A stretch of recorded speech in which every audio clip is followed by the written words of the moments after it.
Da da da da da da da da dun dun dun. Ba ba ba ba ba ba ba ba.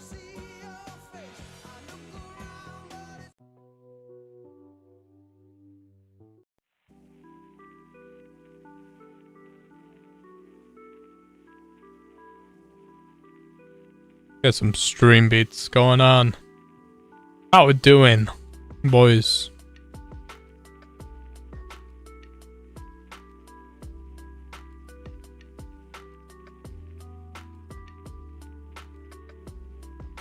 How we doing?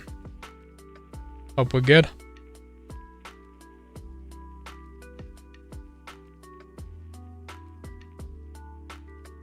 Right, well, we know that's not working on that. Awesome. Gotta change that to that.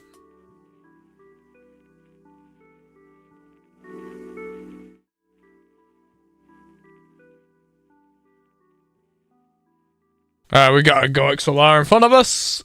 Got everything all working as normal. Alright, we got a Go XLR in front of us. Got everything all working as normal. Alrighty. Alrighty. That's how it is.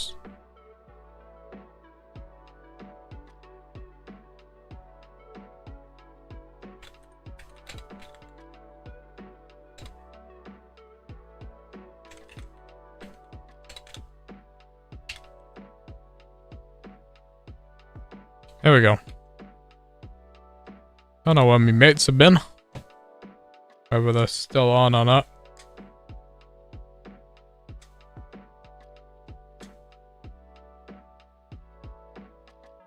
Da-da.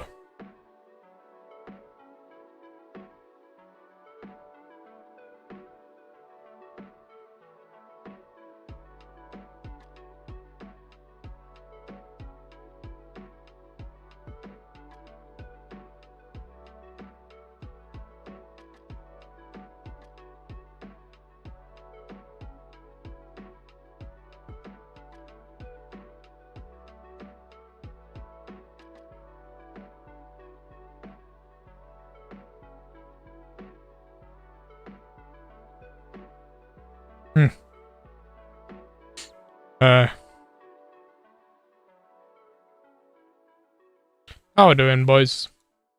Gonna have some fun.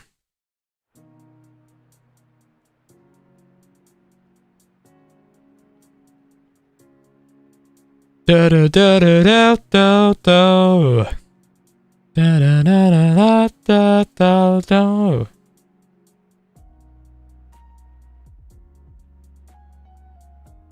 Gamer subs. Yeesh, man. The waifu cups. Well,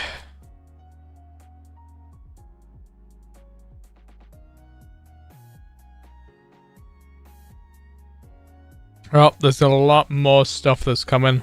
Ray guns coming. Some fun stuff. A lot of leaks on Twitter for the next season of Fortnite. That's coming on the 25th, which is a couple of days from now. Yeah.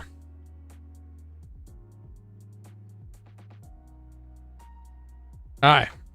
Well, we're just gonna get ourselves onto Stanley Parables about now. Have some fun with it. You know, yeah. It's been a bit of time. Stanley Parable. Here we go. Oh, yes. Here we go. Here we go.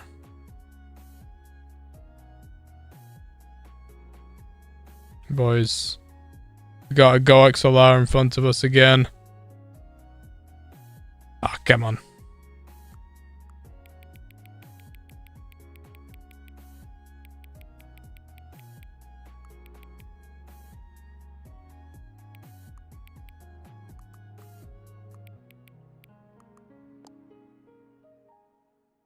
$11:04 p.m.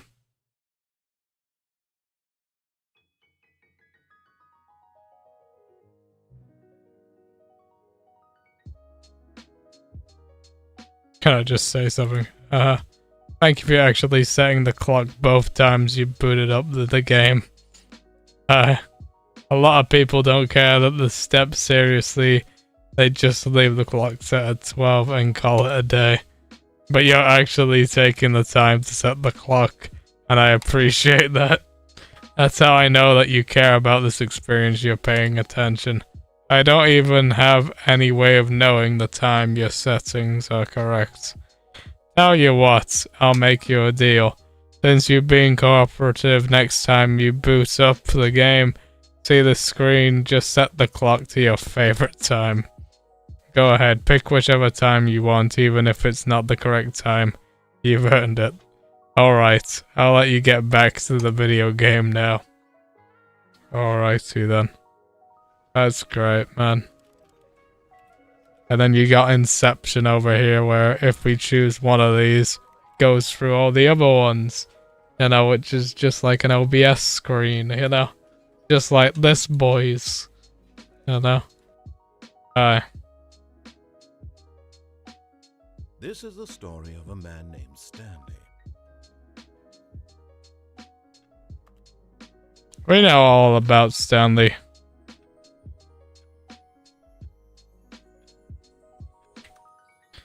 Oh, yes.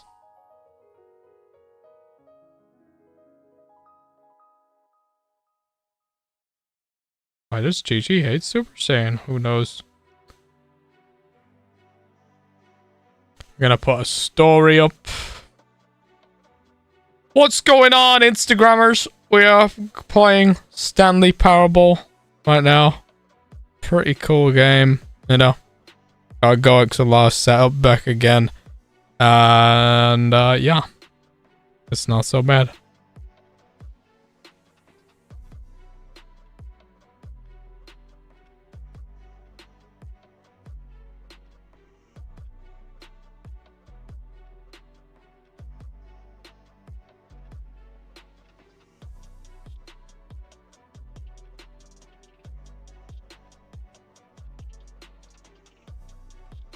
There we go.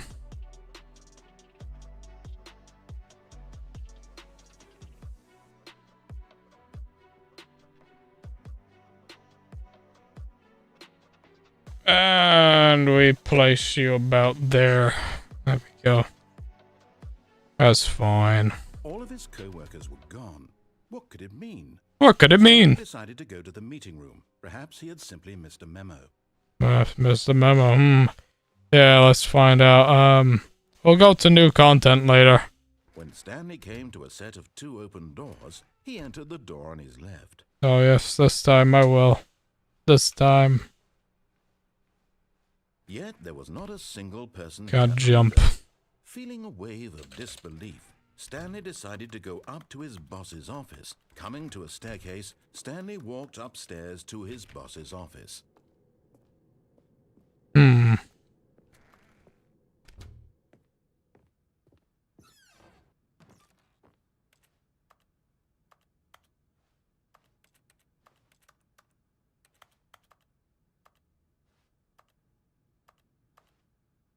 Got a feeling money for stealing, but you of course say it's pure.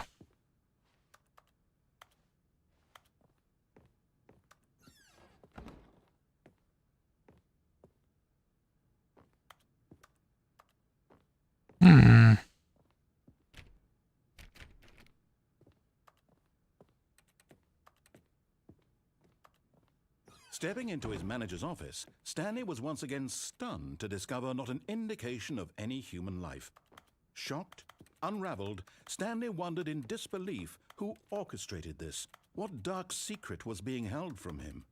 What he could not have known was that the keypad behind the boss's desk guarded the terrible truth that his boss had been keeping from him.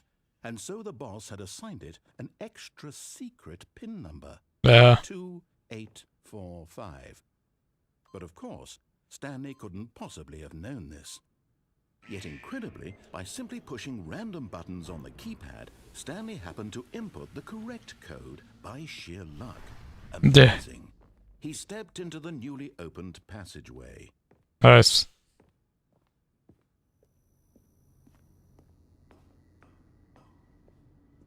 Where are we going?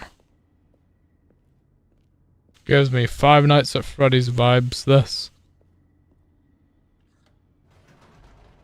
Down, down, down, down. Yeah, maybe more Portal vibes.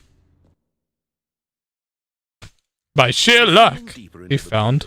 Stanley realized he felt a bit peculiar. Yeah. It was a stirring of emotion in his chest, as though he felt more free to think for himself, to question the nature of his job. Yeah. Why did he feel this now, when for years it had never occurred to him? This question would not go unanswered for long. Yep. Let's find out. Stanley walked straight ahead through the large door that Mind control factory. control facility. How about I go through to escape route? Although this passageway had the word escape written on it, the truth was that at the end of this hall, Stanley would meet his violent death. The door behind him was not shut. Stanley still had every opportunity to turn around and get back on track. At this point, Stanley was making a conscious, concerted effort to walk forward and willingly confront his death. Yep.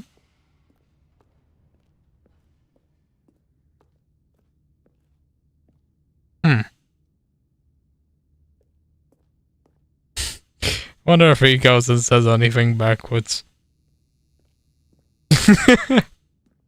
Be like, Stanley saw it, and then walked away.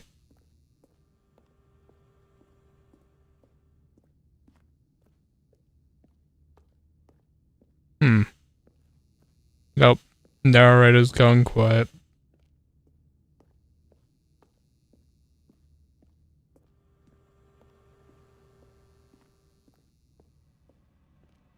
But of course, Stanley thought better of it and realized he simply had too much to live for.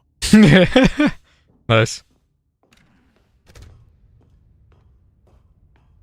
I will find out next time.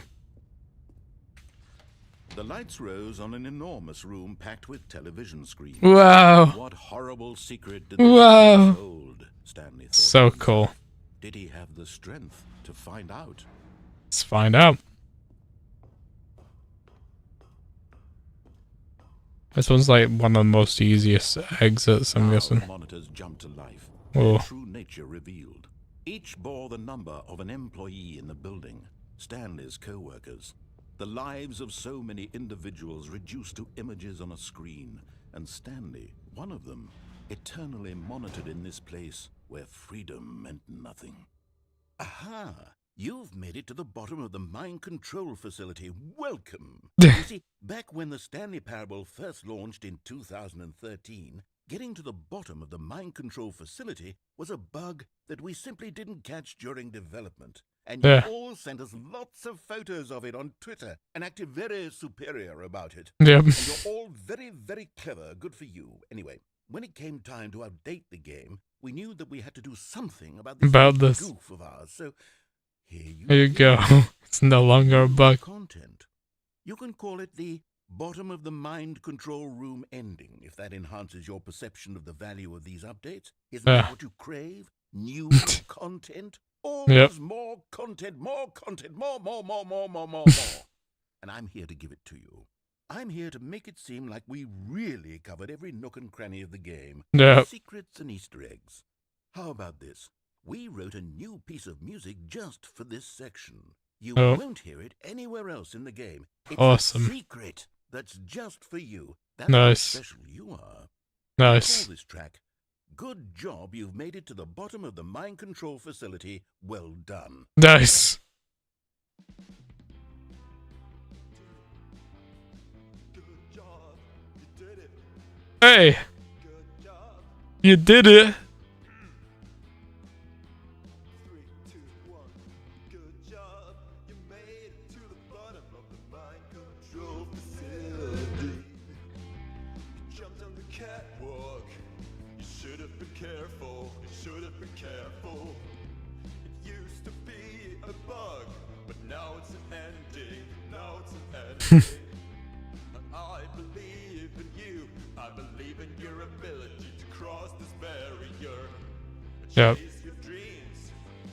The railings don't I thought of it, baby.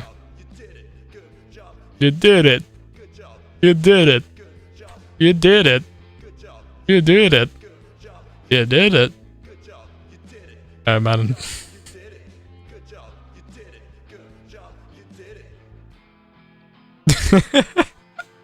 That's so fun. So fun.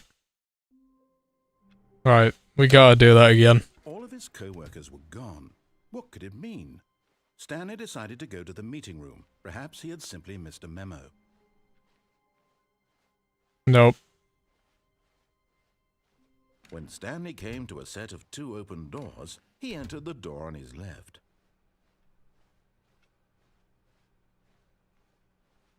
Yet there was not a single person here either.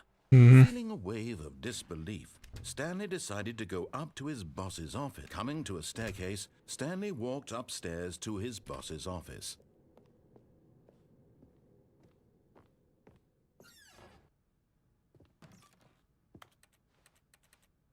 Still nothing in there though.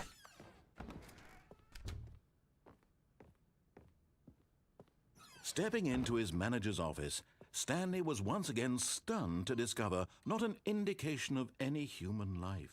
What could it mean? Stanley was in such a rush to get through the story as quickly as possible, he didn't even have a single minute to just let the narrator talk.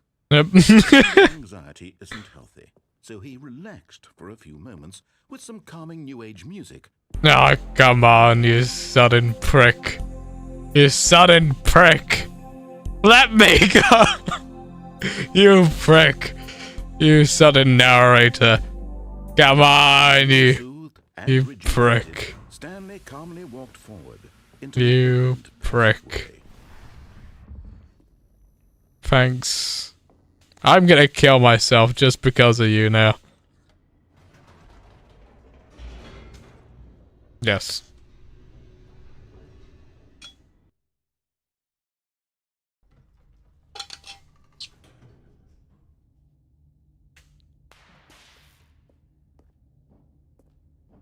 Stanley walked straight ahead through the large door that read Mind Control Facility. Although this passageway had the word escape written on it, the truth was that at the end of this hall, Stanley would meet his violent death. I don't care. The door behind him was not shut. Stanley still had every opportunity to turn around and get back on track. Nope. At this point, Stanley was making a conscious, concerted effort to walk forward and willingly confront his death. Mm-hmm.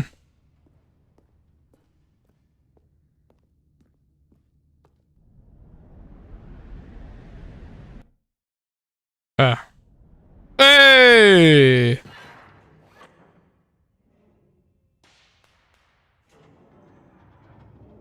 As the machine whirred into motion and Stanley was inched closer and closer to his demise, he reflected that his life had been of no consequence whatsoever. Stanley can't see the bigger picture. He doesn't know the real story, trapped forever in his narrow vision of Can what I get this out? world is.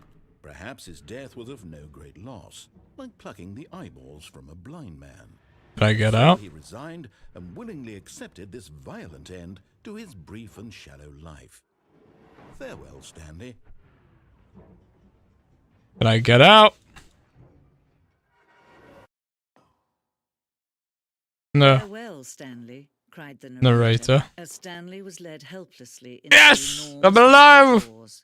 Fuck In a you, single narrator! instant, Stanley was obliterated as the machine crushed every bone in his body, Yes. killing him instantly. Yes. Hey!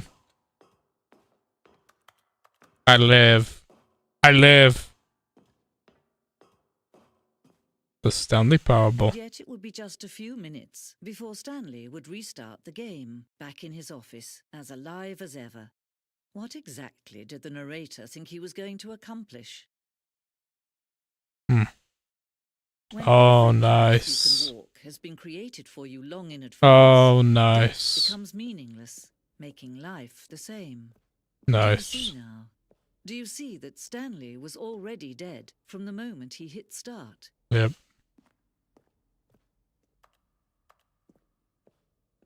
So cool. Such a good way to do this.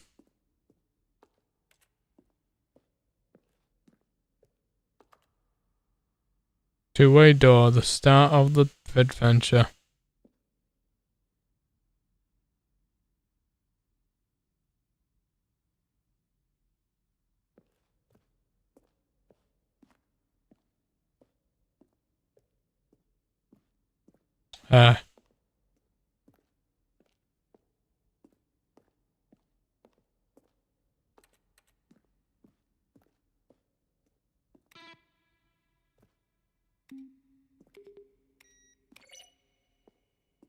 Awesome.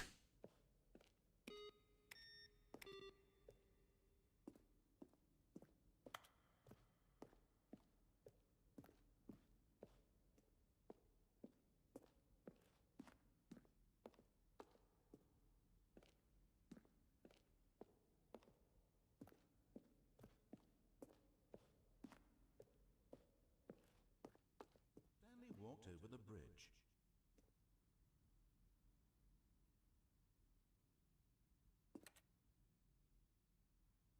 Stanley jumped in the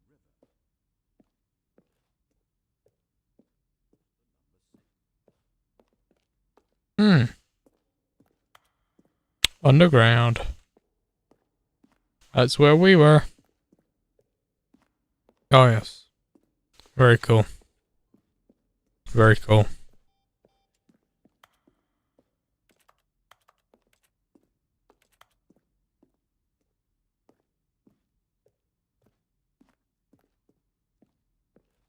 Very cool.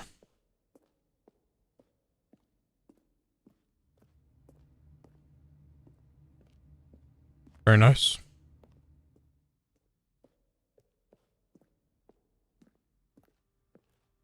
How do you make a JRPG?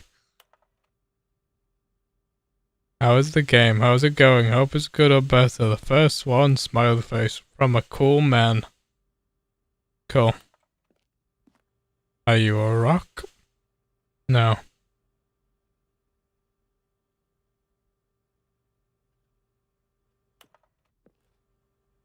What is the strange number? Could you tell us a significant number of 100 and... Uh-huh.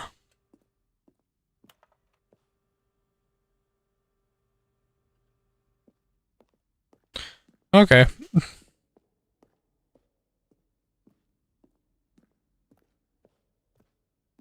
Cool.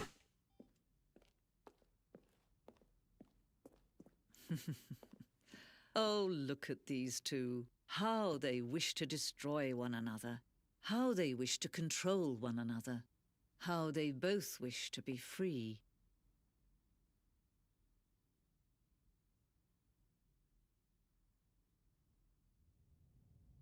Can you see? Can you see how much they need one another? No, perhaps not. Sometimes these things cannot be seen.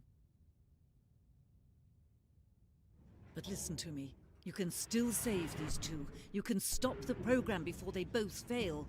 Push escape and press quit. There's no other way to beat this game. As long as you move forward, you'll be walking someone else's path. Stop now and it'll be your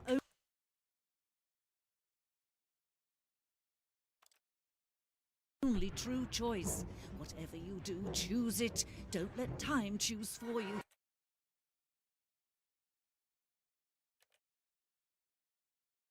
Don't let time...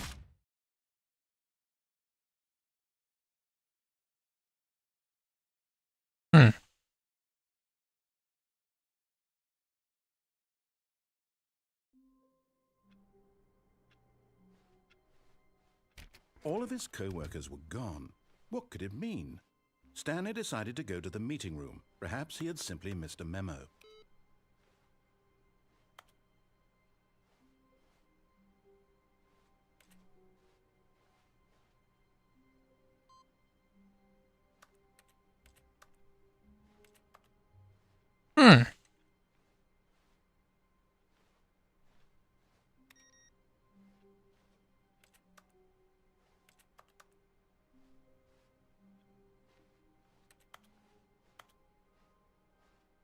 Interesting.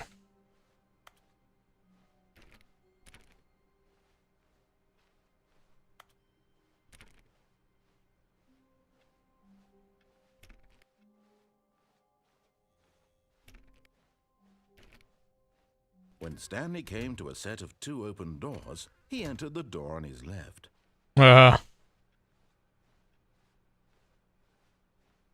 Yet there was not a single person here either.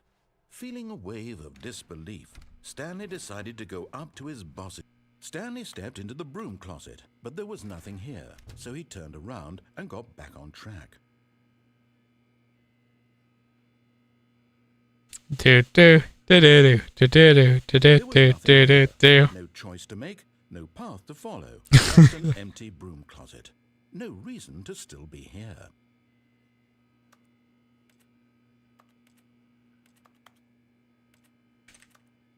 It was baffling that Stanley was still just sitting in the broom closet. He wasn't even doing anything. At least if there was something to interact with, he'd be justified in some way. As it is, he's literally just standing there doing sweet FA.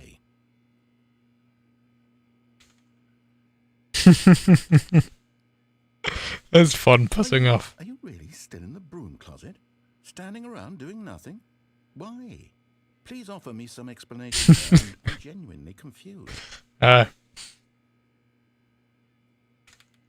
was fun pissing off the narrator.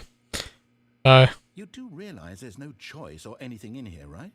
If I'd said Stanley walked past the broom closet, at least you would have had a reason for exploring it to find out.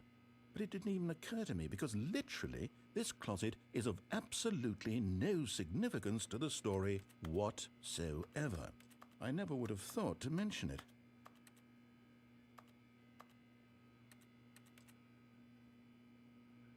Maybe to you this is somehow its own branching path.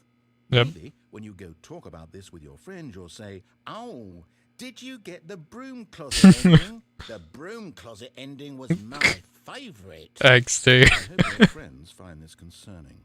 Yep. Hey, it's funny though, isn't it? It's funny. Stanley was fat and ugly and really, really stupid. Oh, wow. He probably only got the job because of a family connection. That's how stupid he is. Wow. That or with drug money. Drug Stanley money. addicted to drugs and hookers. Fair. No. Well, I've come to a very definite conclusion about what's going on right now. You're dead. His broom closet, explored it a bit, and we're just about to leave because there's nothing here, when a physical malady of some sort shut down your central nervous system and you collapsed on the keyboard. Yep. Well, in a situation like this, the responsible thing is to alert someone nearby so as to ensure that your body is taken care of before it begins to decompose. Hello? Anyone who happens to be nearby? The person at this computer is dead. You've fallen prey to any number of your countless human physiological vulnerabilities. It's indicative of the long-term sustainability of your species. Nice. Please remove their corpse from the area and instruct another human to take their place, making sure they understand basic first-person video game mechanics and Nice. filling them in on the history of narrative tropes in video gaming. Nice. So that the irony and insightful commentary of this game is not lost on them. Nice. All right. When you've done that, just step out into the hallway. Nice.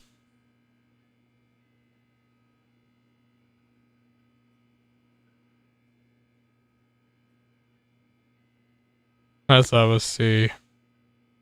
Is he gonna say anything else?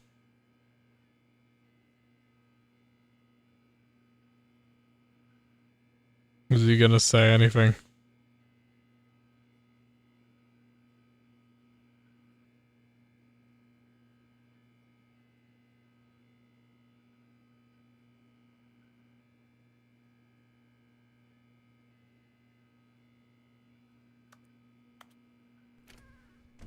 Ah, second player. It's good to have you on board. I guarantee you can't do any worse than the person who came before you. Coming to a staircase, Stanley walked upstairs to his boss's office.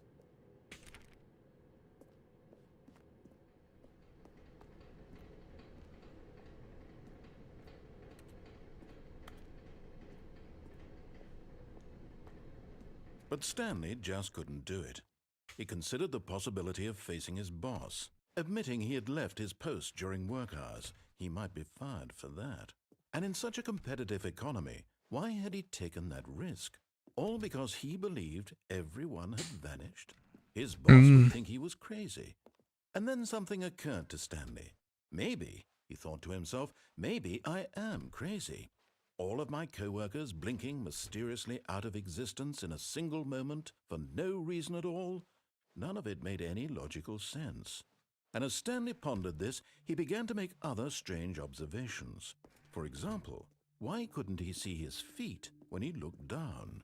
Why did doors close automatically behind him wherever he went? And for that matter, these rooms were starting to look pretty familiar. Were they simply repeating? No, Stanley said to himself, this is all too strange. This can't be real. And at last, he came to the conclusion that had been on the tip of his tongue. He just hadn't found the words for it. I'm dreaming, he yelled. This is all a dream. Oh, what a relief Stanley felt to have finally found an answer, an explanation. His co-workers weren't actually gone. He wasn't going to lose his job.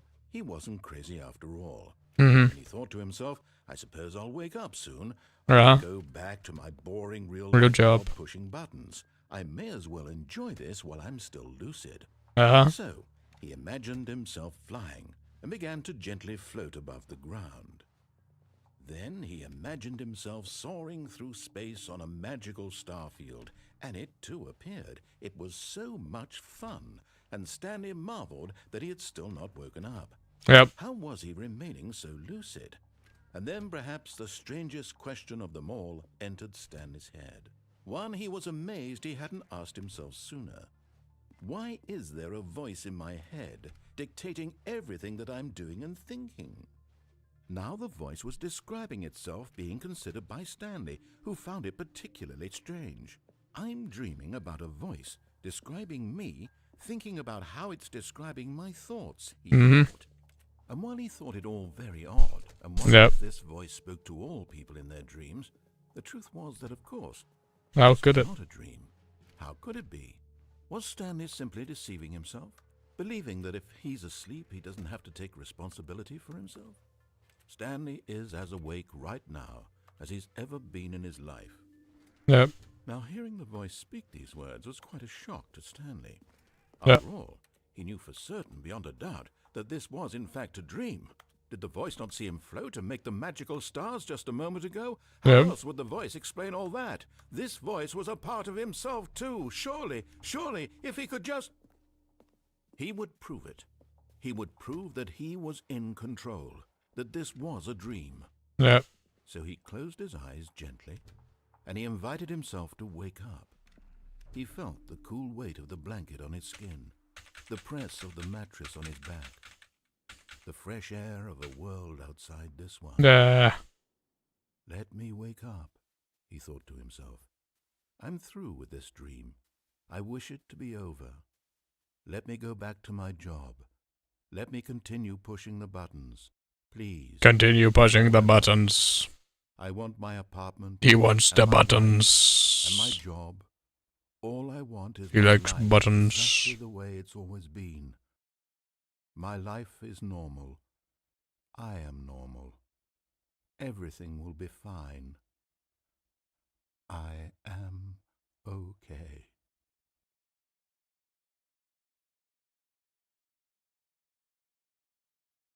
When you're a low sense player. Stanley began screaming. Please, someone, wake me up. My name is Stanley. I have a boss. I have an office. I am real. Please, just someone tell me I am real. I must be real. I must be. Can anyone hear my voice? Who am I? Who am I? And everything went black.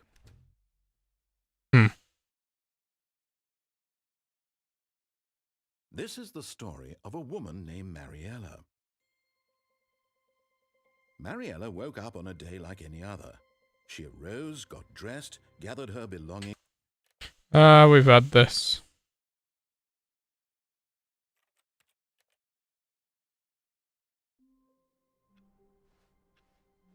All of his co-workers were gone. What could it mean? Stanley decided to go to the meeting room. Perhaps he had simply missed a memo.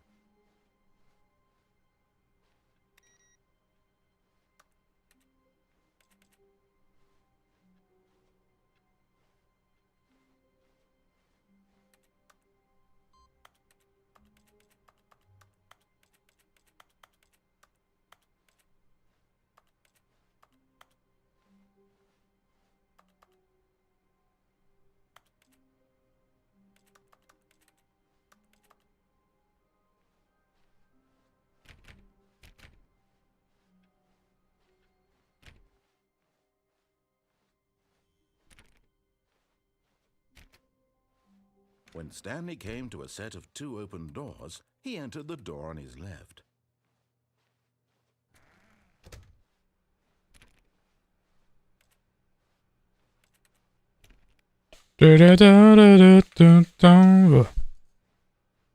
Yet there was not a single person here either. Feeling a wave of disbelief, Stanley decided to go up to... Oh, no, no, not again. I won't be part of this. I'm not going to encourage you. I'm not going to say anything at all. I'm just going to be patient and wait for you to finish whatever it is you enjoy doing so much in this room. Take your time.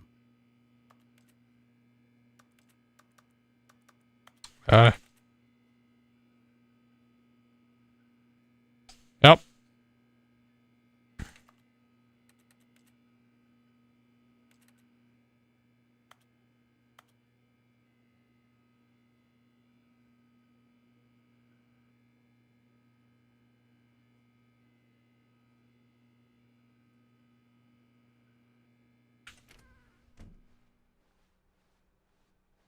Coming to a staircase, Stanley walked upstairs to his boss's office. Got no other choice there, mate.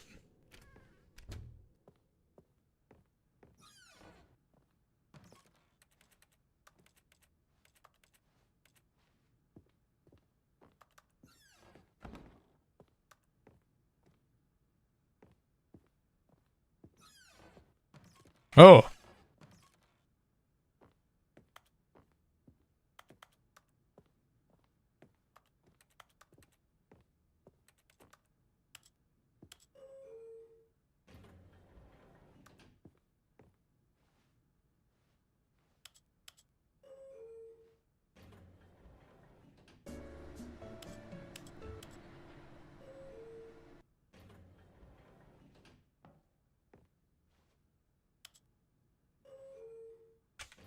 Down, down, down, down.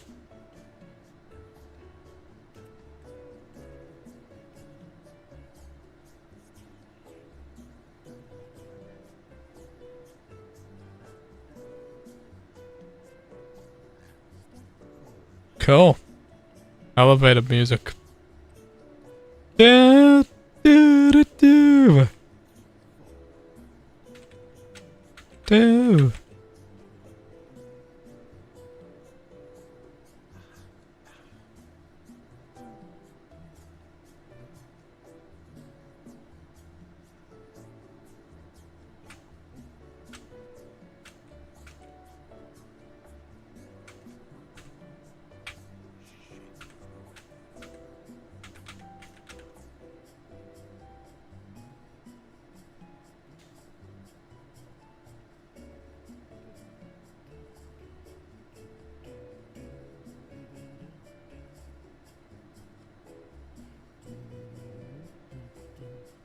Do, do, do.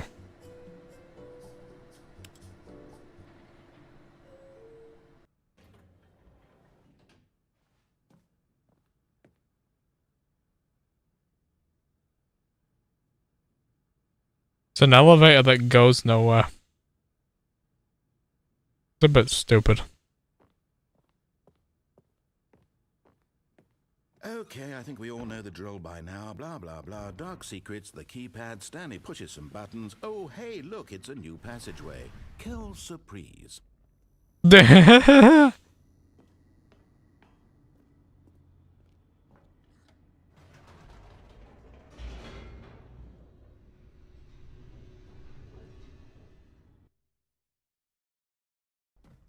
He just ain't even bothered anymore.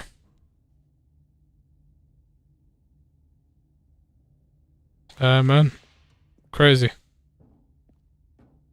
Stanley walked straight ahead through the large door that read Mind Control Facility.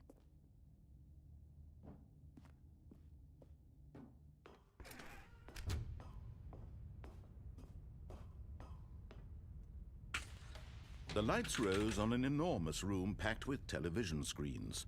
What horrible secret did this place hold? Stanley thought to himself. Did he have the strength to find out?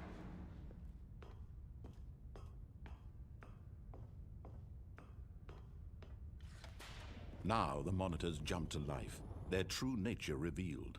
Each bore the number of an employee in the building, Stanley's co-workers.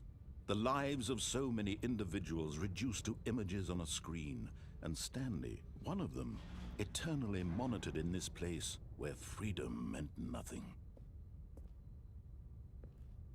Yeah.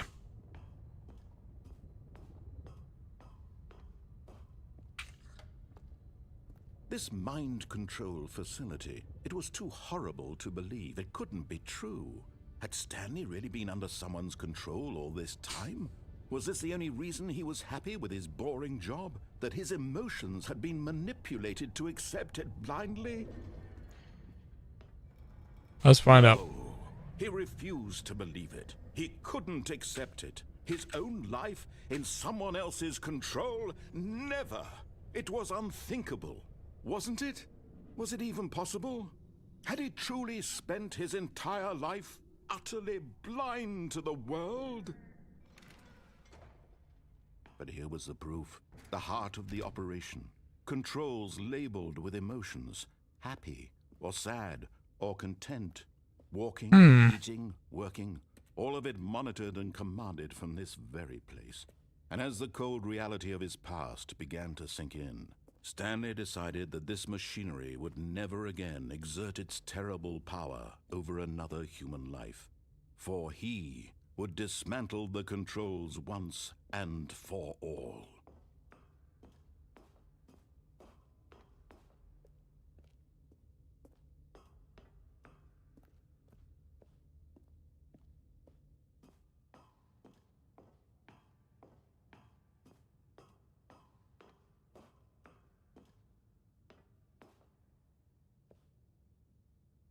Nah.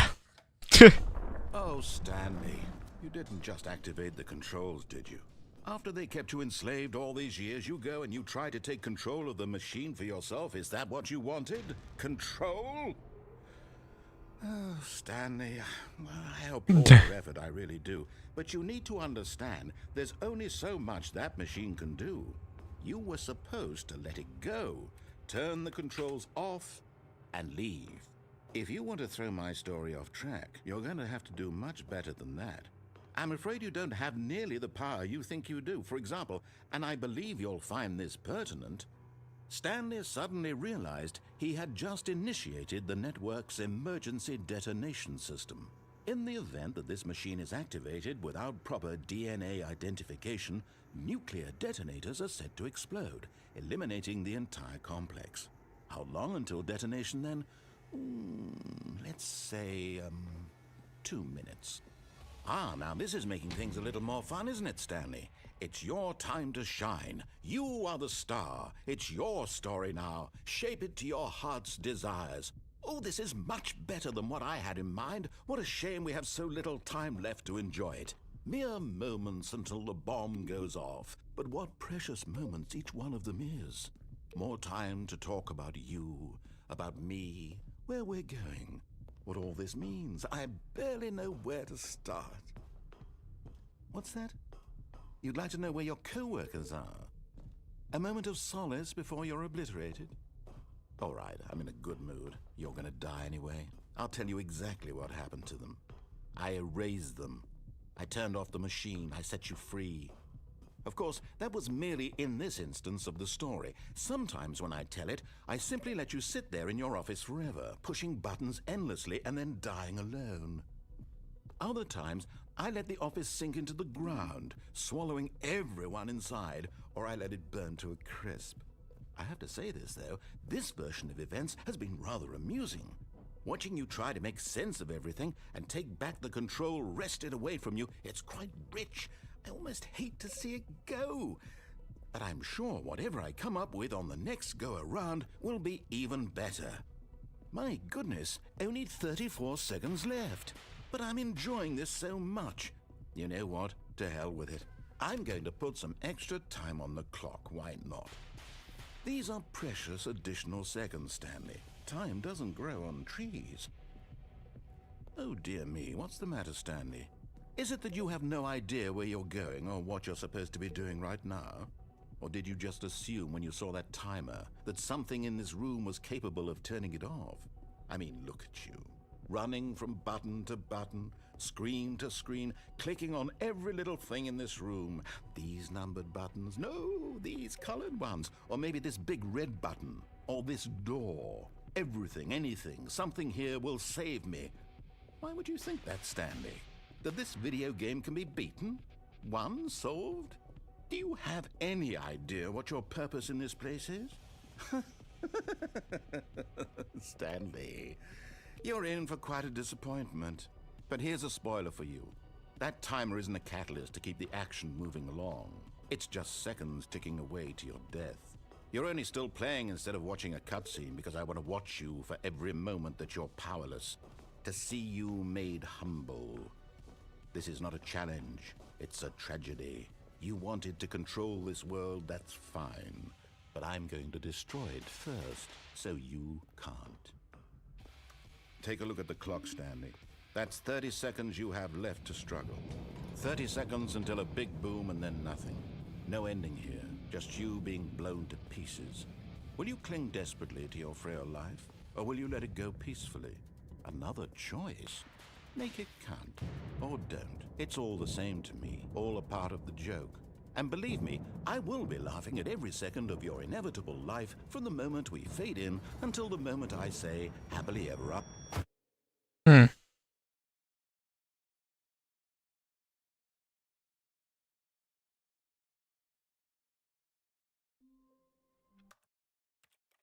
Is there any way to escape that?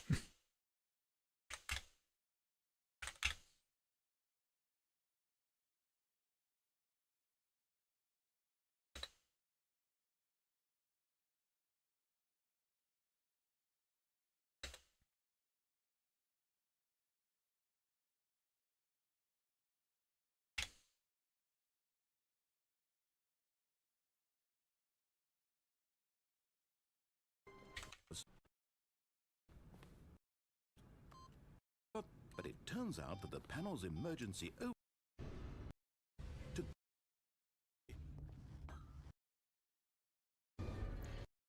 control.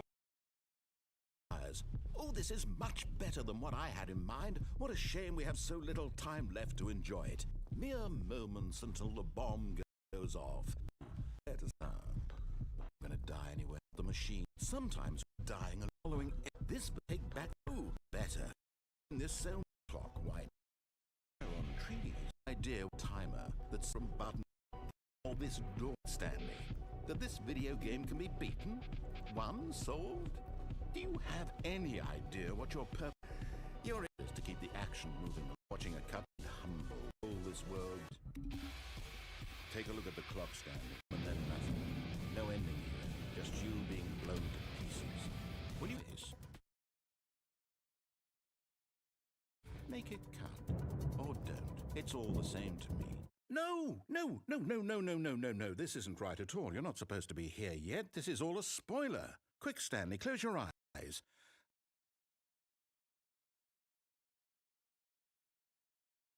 Quick, Stanley. No. Or don't. It's all the same to me. No! Make it count. Or don't. It's all the same to me. No!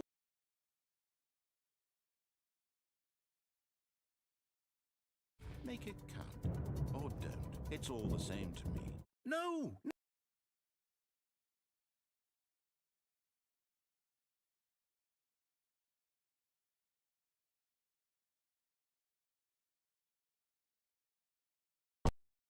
Was merely in this instance of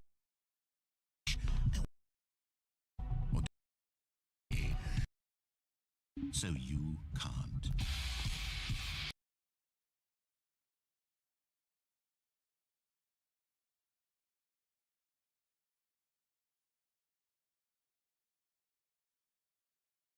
No.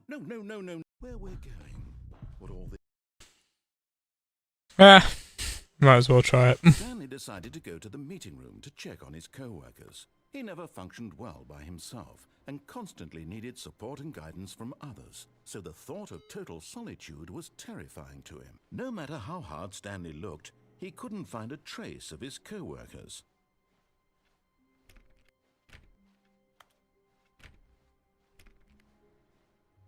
Stanley went around touching every little thing in the office, but it didn't make a single difference, nor did it advance the story in any way. That's what you think.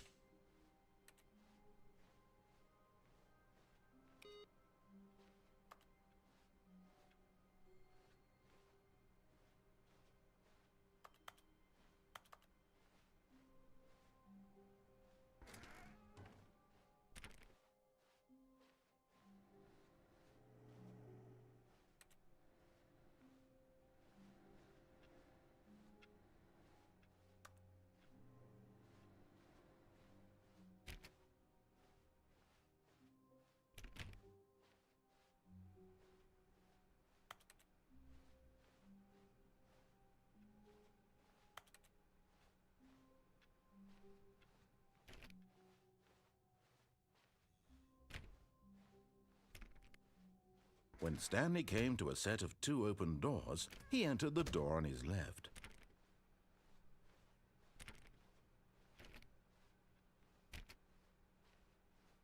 Do. Yet there was not a single person here either. Feeling a wave of disbelief, Stanley decided to go up to his boss's office, hoping he might find an answer there. You broke off the broom closet. Coming to a staircase, Stanley walked upstairs to his boss's office. Hmm.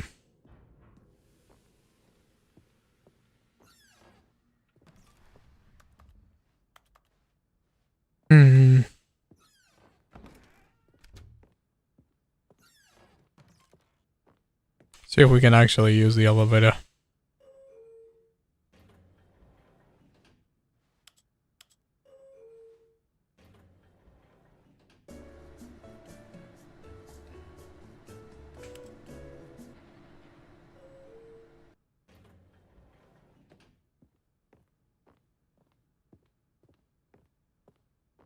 Here's the door, just go.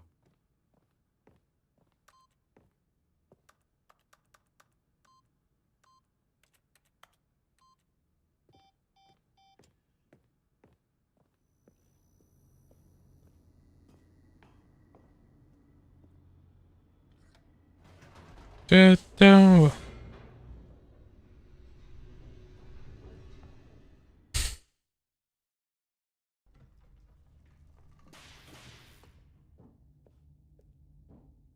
Stanley walked straight ahead through the large door that read Mind Control Facility.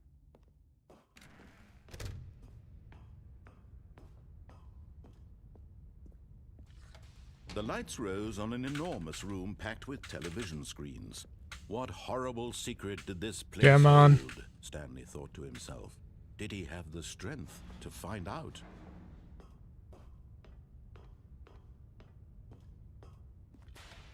Now the monitors jumped to life, their true nature revealed. Each bore the number of an employee in the building, Stanley's co-workers. The lives of so many individuals reduced to images on a screen. And Stanley, one of them, eternally monitored in this place where freedom meant nothing. This mind control facility, it was too horrible to believe. It couldn't be true. Had Stanley really been under someone's control all this time? Was this the only reason he was happy with his boring job? That his emotions had been manipulated to accept it blindly? No, he refused to believe it. He couldn't accept it. His own life in someone else's control? Never! It was unthinkable, wasn't it? Was it even possible? Had he truly spent his entire life utterly blind to the world? But here was the proof. The heart of the operation. Controls labeled with emotions. Happy, or sad, or content. Walking, eating, working. All of it monitored and commanded from this very place. And as the cold reality of his past began to sink in, Stanley decided that this machinery... Oh, Stanley, you didn't just activate the controls, did you? After they kept you enslaved all these years, you go and you try to take control of the machine for yourself. Is that what you wanted? Control? Oh, Stanley, well, I applaud your effort, I really do. But you need to understand, there's only so much that machine can do. You were supposed to let it go, turn the controls off, and leave. If you want to throw my story off track, you're going to have to do much better than that. I'm afraid you don't have nearly the power you think you do. For example, and I believe you'll find this pertinent, Stanley suddenly realized he had just initiated the network's emergency detonation system. In the event that this machine is activated without proper DNA identification, nuclear detonators are said to explode, eliminating the entire complex. How long until detonation then? Let's say... Hive's over there. Okay. 2 minutes. Ah, now this is making things a little more fun, isn't it, Stanley? Yep. It's your time to shine. You are the star. It's your story now. Shape it to your heart's desires. Oh, this is much better than what I had in mind. What a shame we have so little time left to enjoy it. Mere moments until the bomb goes off. But what precious moments each one of them is. More time to talk about you, about me, where we're going. What all this means, I barely know where to start.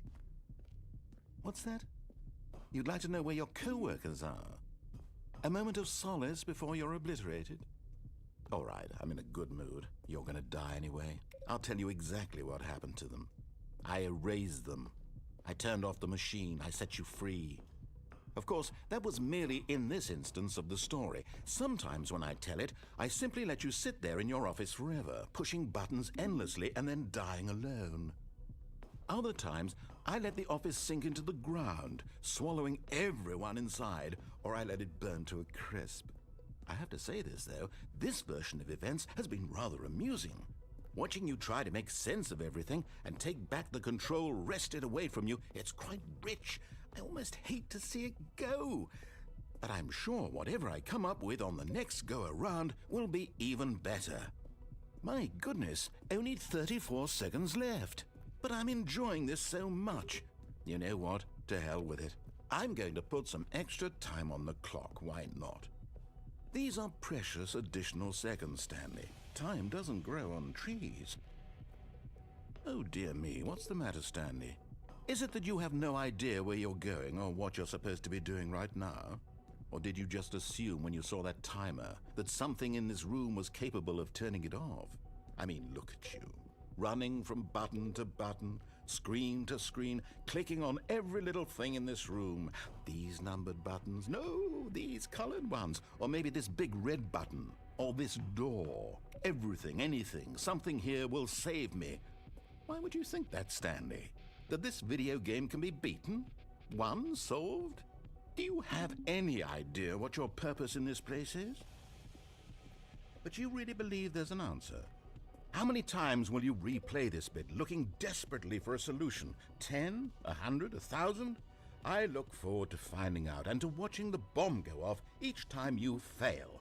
Just you and me and the retching explosion of fire and metal over and over and over for all of eternity.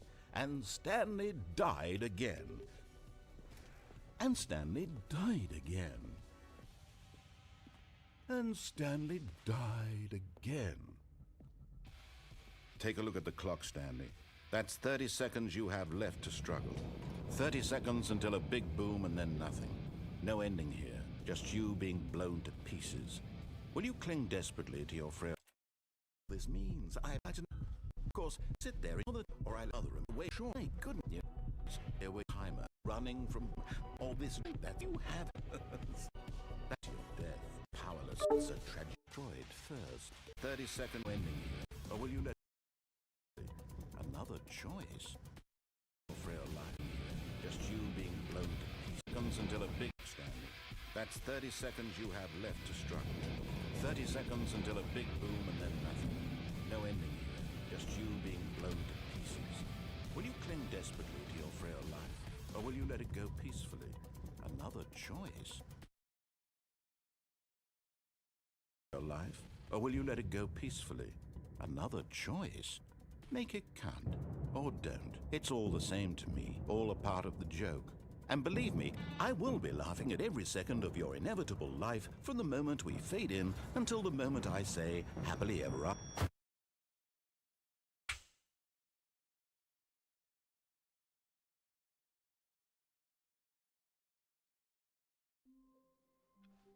Already this was uncomfortable, and Stanley decided that as soon as he found a new space he felt safe in, that he would never leave it again in his life. Hmm.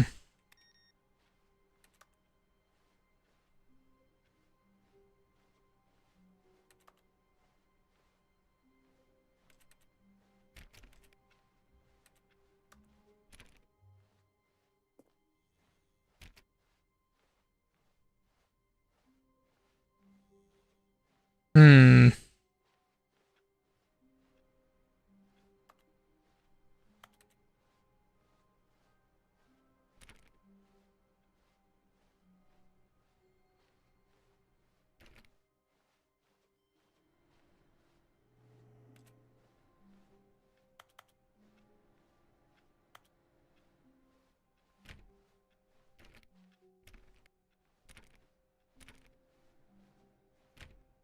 We probably have one that's in the office as well.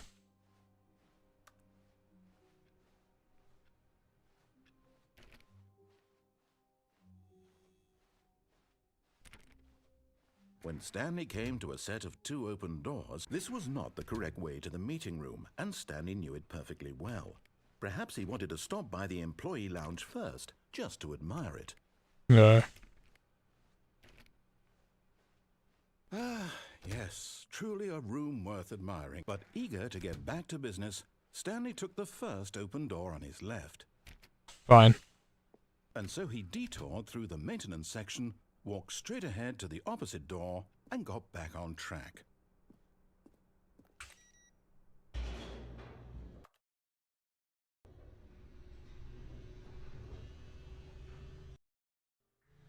But Stanley didn't want to go back to the office.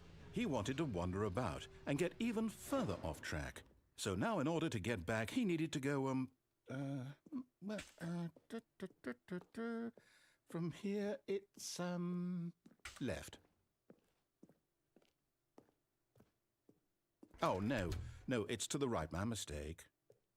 No, not the right. Why would I have ever said it was to the right? What was I thinking? It's clearly... Oh dear, would you hold on for a minute, please? Now, let's see. We went down right, left, down, left, right. Yep, okay, yes. I've got it now. This story is absolutely, definitely this way. No.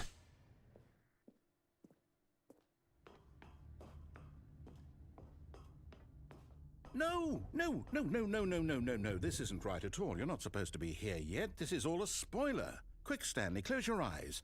Okay. We just have to get back to, oh, who am I kidding? It's all rubbish now. The whole story completely unusable.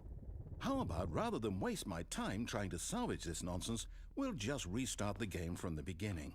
And this time, suppose we don't wander so far off track, Okay, from the top. Of course.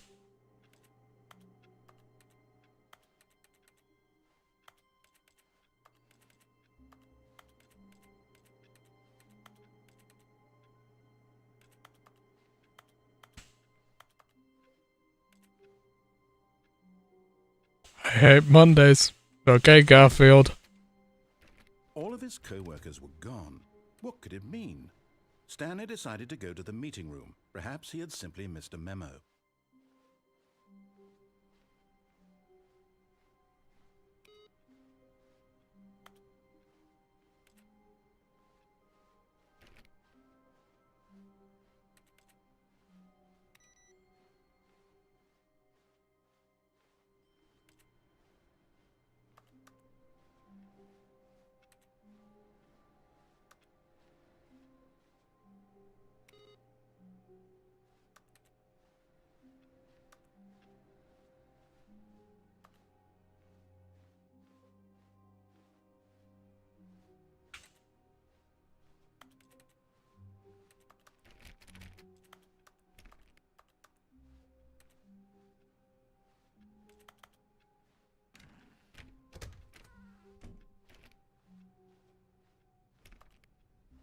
Do-do.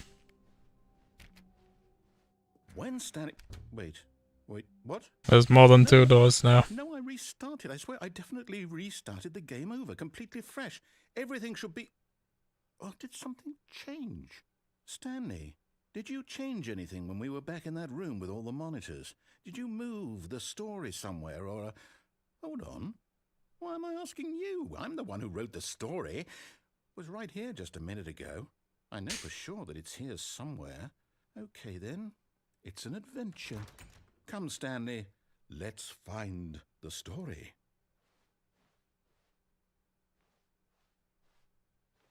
Aha! Very fun.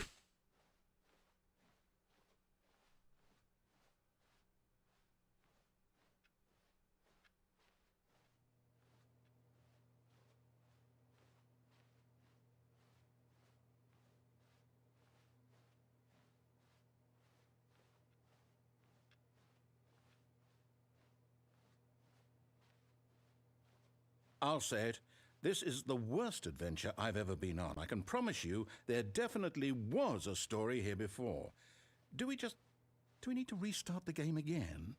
Well, I find it unlikely that we'll ever progress by starting over and over again, but it's got to be better than this. Okay, let's give it a shot. Why not? Oh, come on.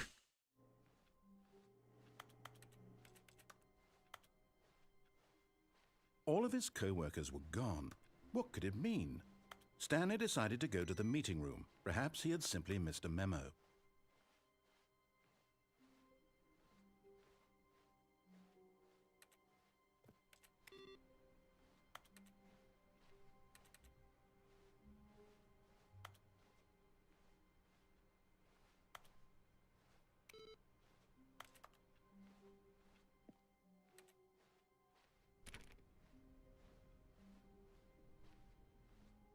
Okay, yep, it's worse.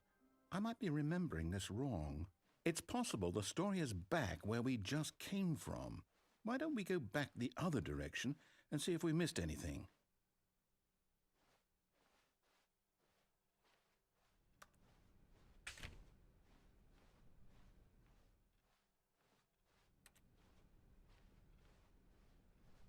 Hmm.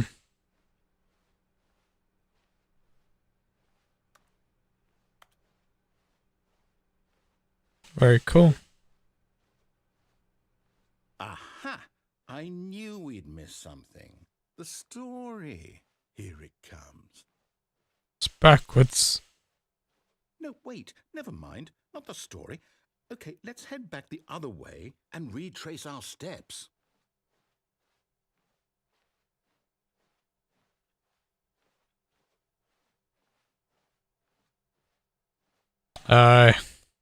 Some Doctor Strange bullshit here.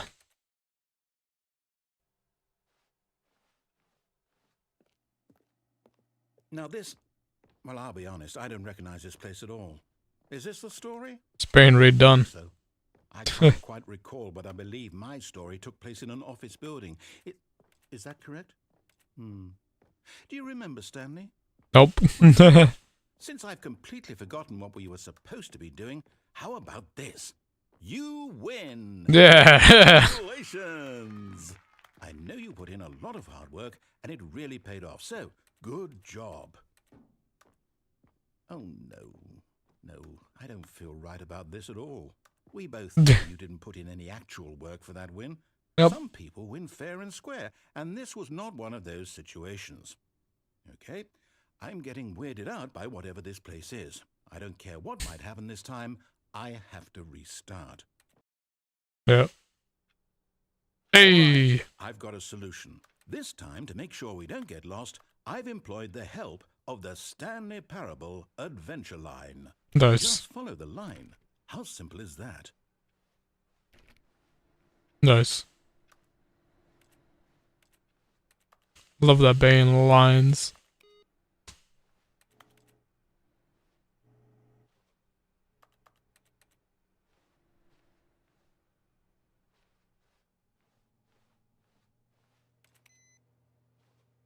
Aha!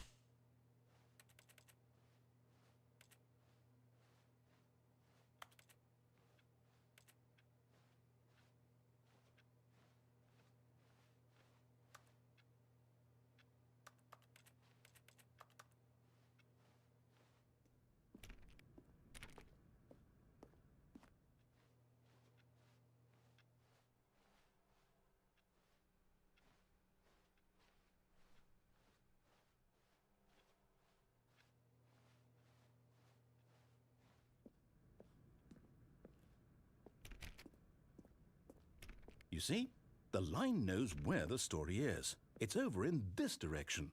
Onward, Stanley, to destiny. Though, here's a thought. Wouldn't wherever we end up be our destination, even if there's no story there? Or to put it another way, is the story of no destination still a story? Simply by the act of moving forward, are we implying a journey such that a destination is inevitably conjured into being via the very manifestation of the nature of life itself? Whoa. Hang on. That got a bit weird back there. Well, I'd like to apologize. Not sure where I was going with all that. You know what? I think what we need right now is a bit of music to lighten the mood. Nice. Great music. Dun da da dum.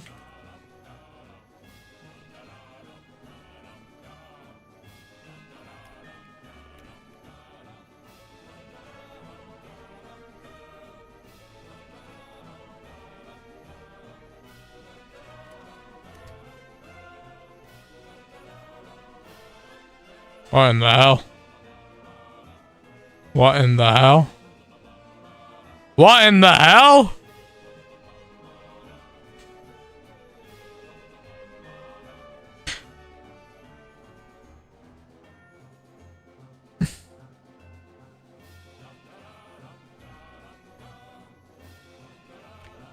You know, yeah, I'll go with it. Fine. Fuck it. Man. Some weird bullshit right there. Wait, cut the music. Go back and look at that fern. Stanley, this fern will be very important later in the story. Make sure you study it closely and remember it carefully. You won't want to miss anything.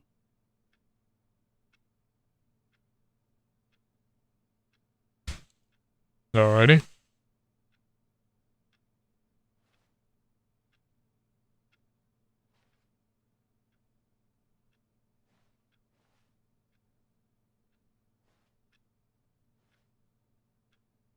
Okay. The narrator, though. Wait, what? We're back at the office? No. Line, you do know we're looking for the Stanley Parable, right? The story? Is any of this ringing a bell?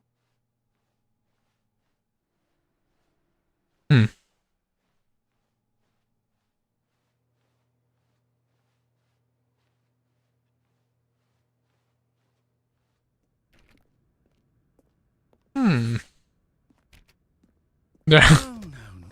No, not again, Line. How could you have done this to us? After we trusted you. After everything we've been through, you... Oh, I can't take this anymore. To hell with it. Restart.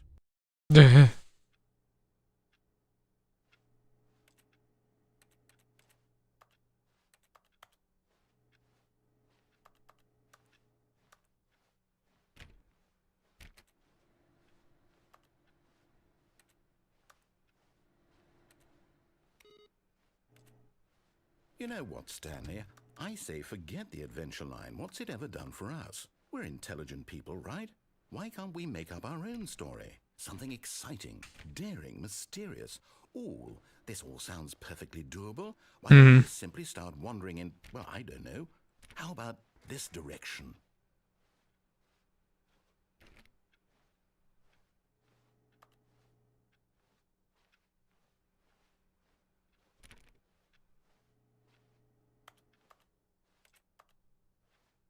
Where are we wandering to?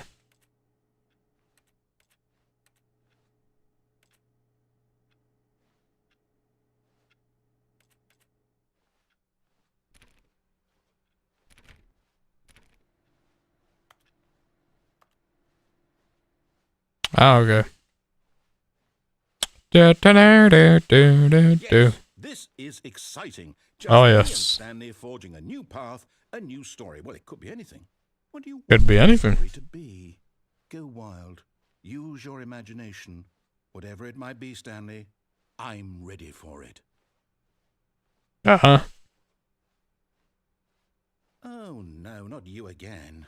Stanley, I'd also like to veto the line from having any role in our awesome new story. No lines or monitor rooms. Just don't acknowledge it, and we should be fine. Yeah.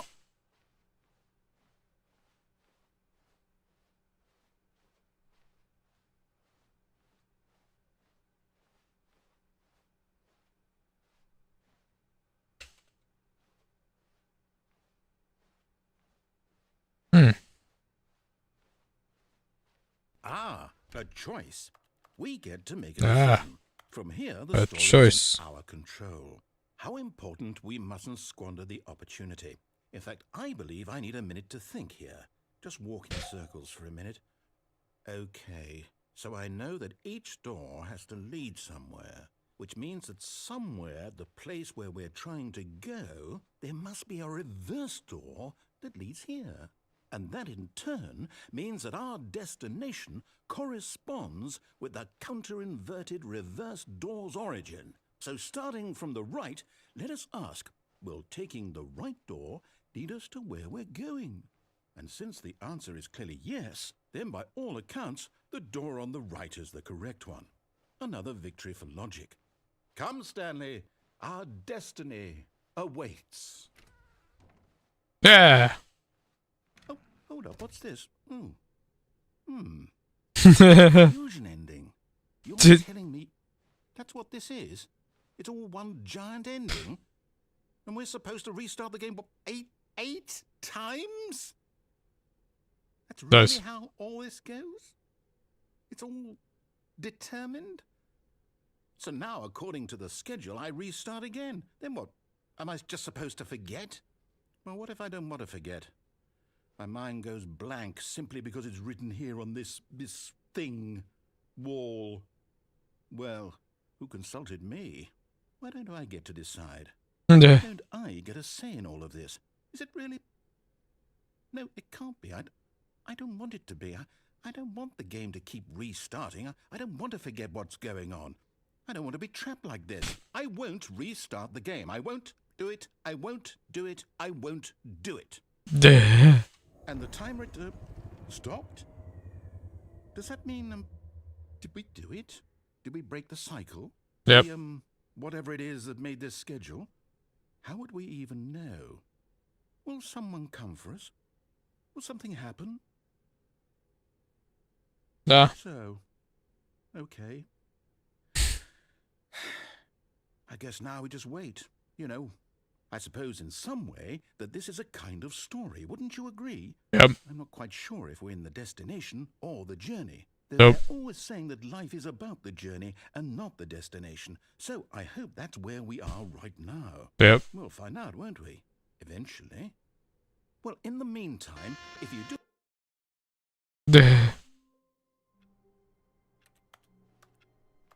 Oh, it reset anyway. No, well, would you believe that?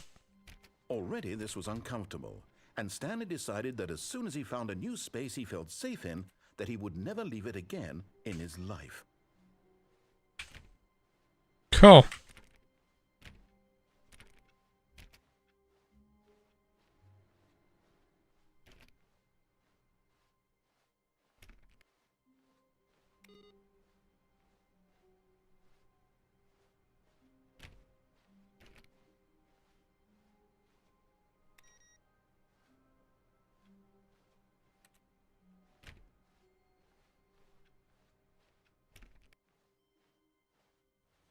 Yep, there we go.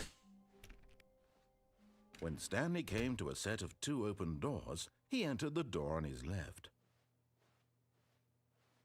Yeah. My brain's getting confuggled.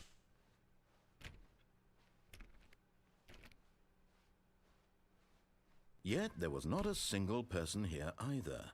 Feeling a wave of disbelief, Stanley decided to go up to his boss's. Coming to a staircase, Stanley walked upstairs to his boss's office.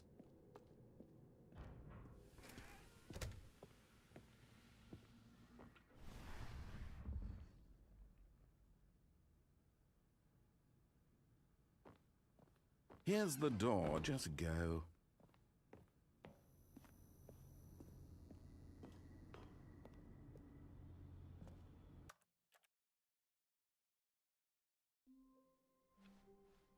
All of his co-workers were gone.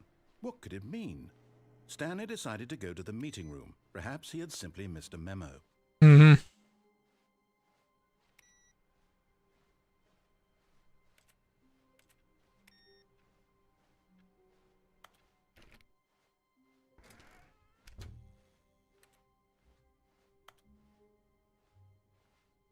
When Stanley came to a set of 2 open doors, this was not the correct way to the meeting room, and Stanley knew it perfectly well.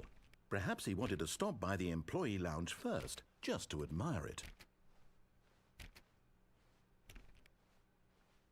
Wow, yes, this room. But eager to get back to business, Stanley took the first open door on his left. And so he detoured through the maintenance section, walked straight ahead to the opposite door, and got back on track.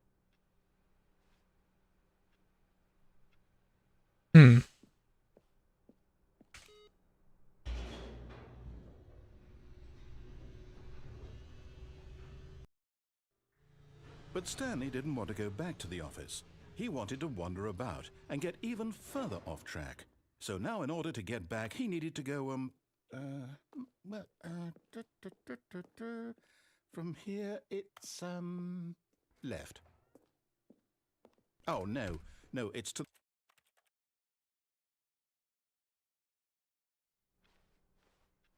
All of his co-workers were gone.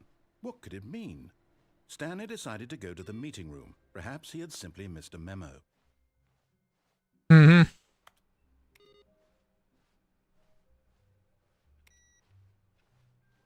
Cool.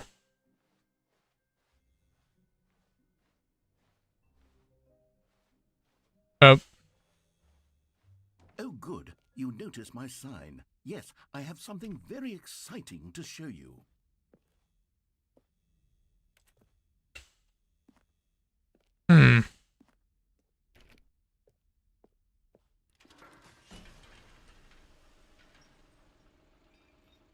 Here we go then. We follow the new content.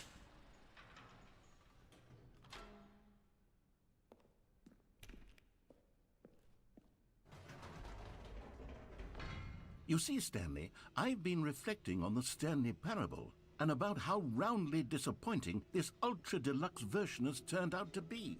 The original Stanley parable was a landmark, and any new content for it should live up to that legacy. So forget this ultra-deluxe nonsense. I say we take it one step even further.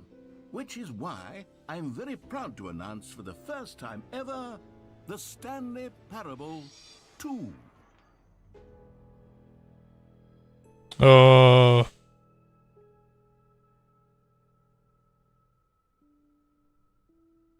That's so cool.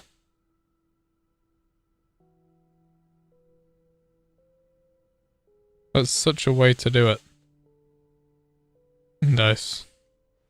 Yes, you see, isn't this far superior to a measly re-release with a few minor additions? Think of all the new territory we'll cover with a fully fledged sequel. An entirely new experience, built from the ground up. Why, there are so many possibilities. It could go in so many different directions. This is what fans have truly been asking for.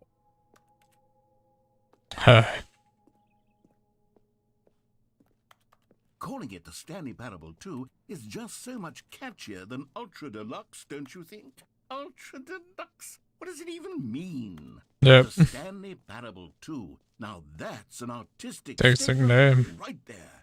It's Yep. future-oriented. Just It like screams Netflix too. progress and innovation and long-term franchising potential.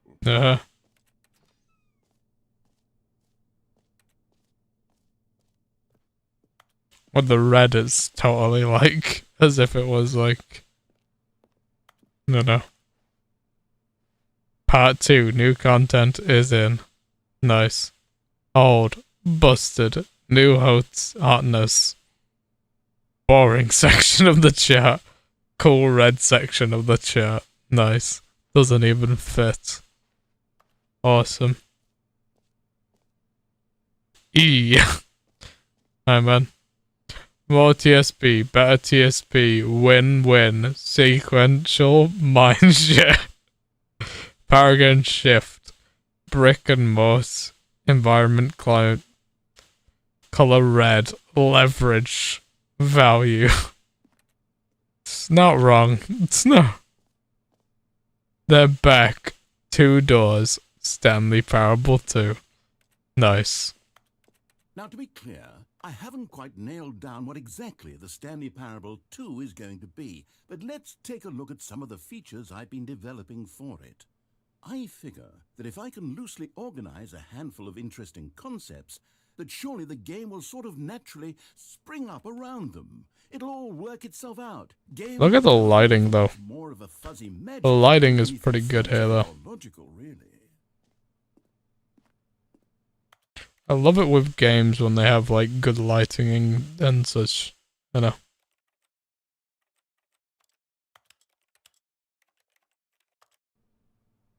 Gotta love it.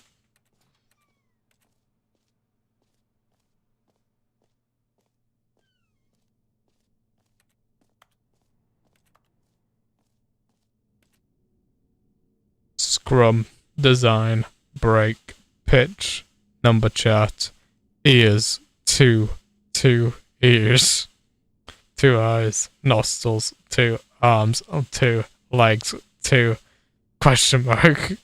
We took the red marker, me. Oh man, it's pretty great. It's pretty funny. It's like pinning out the people is stupid. Portal 2, Half-Life 2, Batman Arkham Asylum 2, City, Divinity Original Sin 2, Doom 2, Return of Jeff, Dark Souls 2, 2. Sequels are good. Nice. Yes, there was Doom 2. Peace, the Stanley Parable 2. Very nice. Yeah, there was Doom 2. There was Doom Eternal. Oh, and then all the Doom games as well. The show to the floor. New features. Yeah, it totally looks like a Netflix type thing that you'd have here. 2. Yeah. Expo Hall 2. Oh yeah, Stanley Parable 2. Here we are. Go on, try out some of the new features. Won't be a Stanley Parable game without doors closing now, would it? Linear story.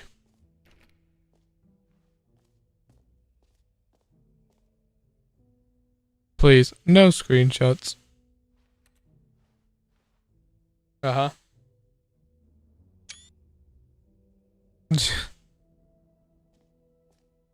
Okay, I'll be honest, I haven't yet decided on this one. I think that in the new version, the office could use a bit of decoration, like balloons. But I'm undecided on Get Well Someday and Happy 12th Birthday. Which would you go with?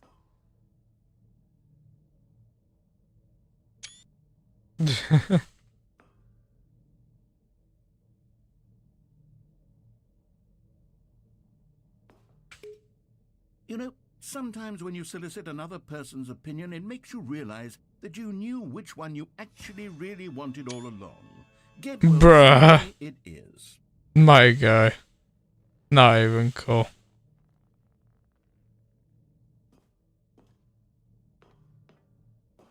Was he just gonna choose the opposite no matter what happened?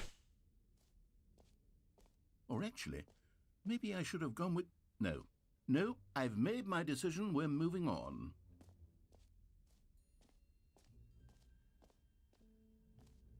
Merch. I find that funny. I thought I'd get an achievement for like taking screenshots in there.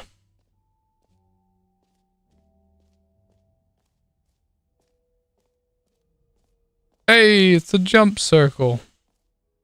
You know what, Stanley? I actually think the jump circle was a pretty good idea. I'd like to hang on to that for the sequel. I keep my jumps.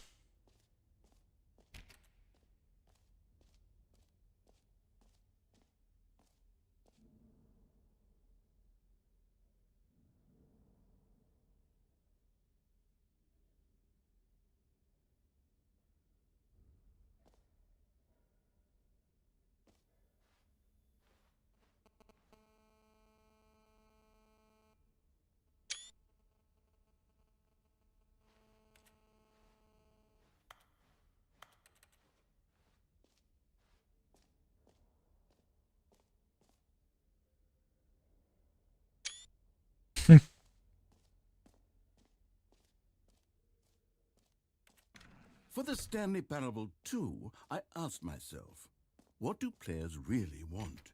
And of course, the first and most obvious answer is that they want to be individually recognized and validated as people. So with that in mind, my first addition to the game is this button which speaks the name of the person playing the game. Isn't that wonderful?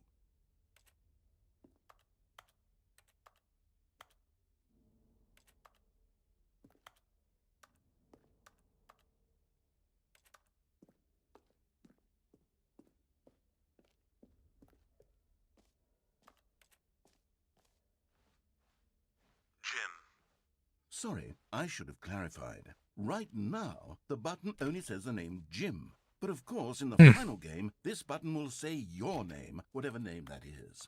Here, let's have you role play as Jim to really simulate the full experience of this feature. Nice. Play along. I promise you'll love it. Okay, here we go. Let's take a deep breath, clear your mind, forget whoever you are, and simply become a person named Jim. I want you to imagine... Whoa, hold on. I wasn't finished setting up the backstory. If you don't properly roleplay as Jim, then you'll never understand the impact of this button. Otherwise, it's just a stupid button that says somebody else's name. Okay, we're doing it again, and this time let me finish first. Now, allow yourself to become Jim. All right, fine, whatever. It's just a meaningless button that says Jim. Are you happy now? Get out of here. I'm done with this button. Why don't you go humiliate me in front of the future that I worked very hard Come on. See, if you'd only played along, that would have been your name the button says, but no. Instead, oh, I can't even think about it. I'm taking the Jim button away.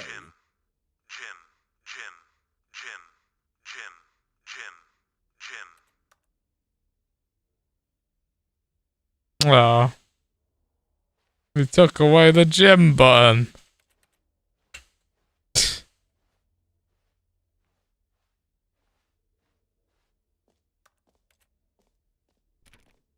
No.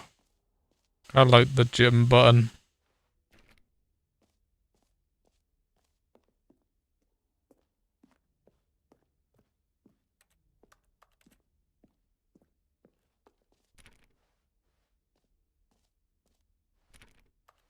To take it away from me.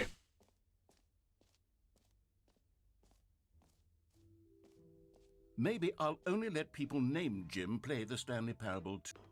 An epilogue would be fun, wouldn't it, Stanley? Yes, it will go at the end of the, well, we'll figure that out later. Yeah.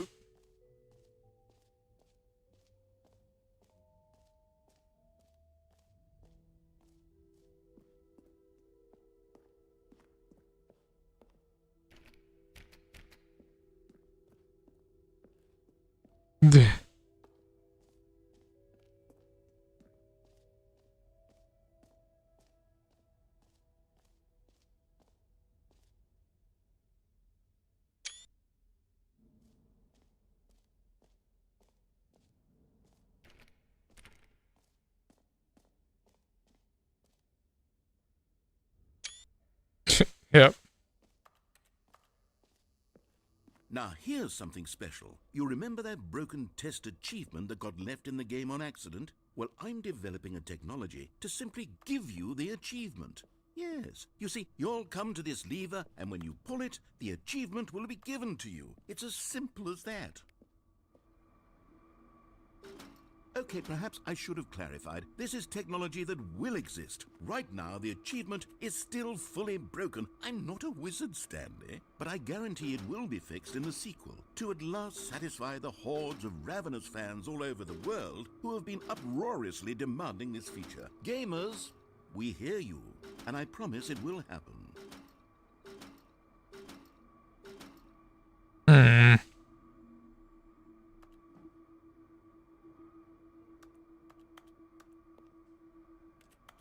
Yeah.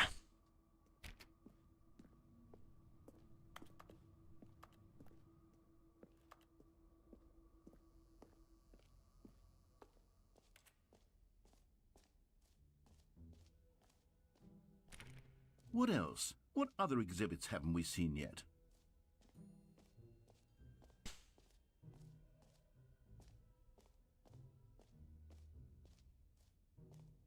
Yeah.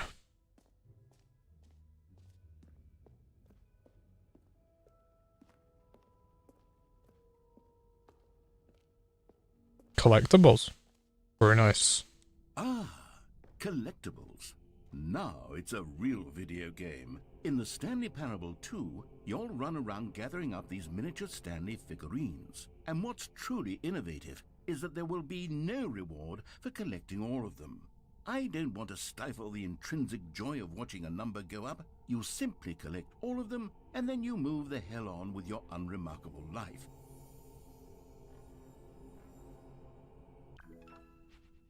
Nice.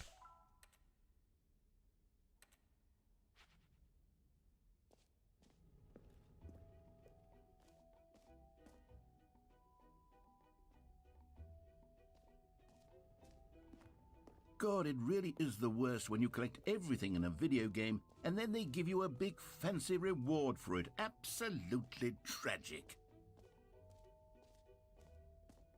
There. Infinite hole. That one sounds fun. Here we go. Let's find out.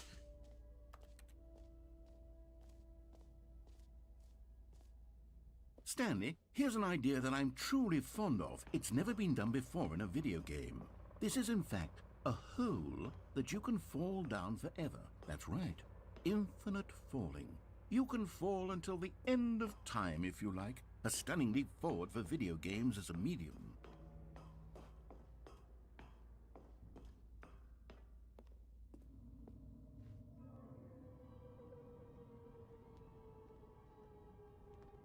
You see, isn't it wonderful? One of my more ingenious concoctions, if I do say so. Now then, since you've gotten to see the infinite hole, you can press the teleport button to pop back up to the top, and we can continue onward. Now, I don't mean to be a bummer, but I do recommend you use the teleport button to go back to the top. Maybe do it on the sooner rather than later spectrum of things.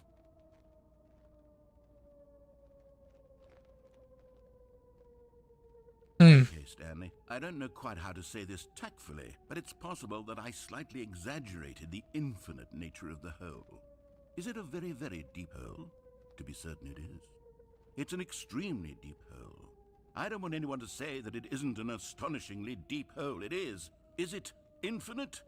Well, No. it sort of depends on your definition of infinity.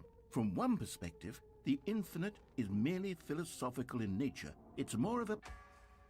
Okay, well, good for you. You found the bottom of the hole. You found me out, Stanley. I'm a liar and a cheat, and you're so clever.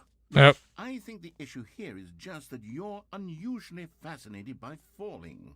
What normal person actually wants to fall infinitely? I figured the hole was as deep as anyone would actually need. Don't you put this on me. Maybe you're the problem. Look, things got a little heated there. I think we both said some things we didn't mean. Why don't we just put all this behind us and agree to just call the hole mostly infinite? No. If that works for you, No. then go ahead and That's press the bad turn marketing. to warp up to the top of the hole and we can move on. I'll just be up here when you're ready. Bad marketing. Bad marketing. Don't accept it.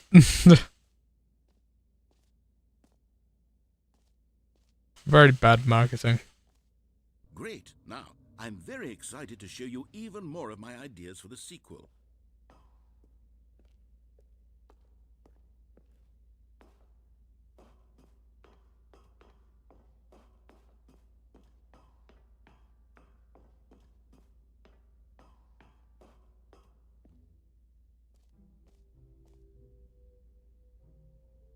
Yeah.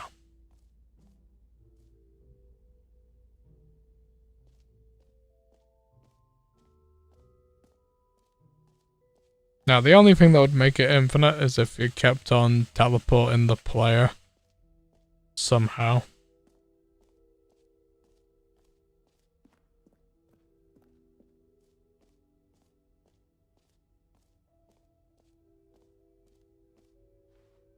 You are here.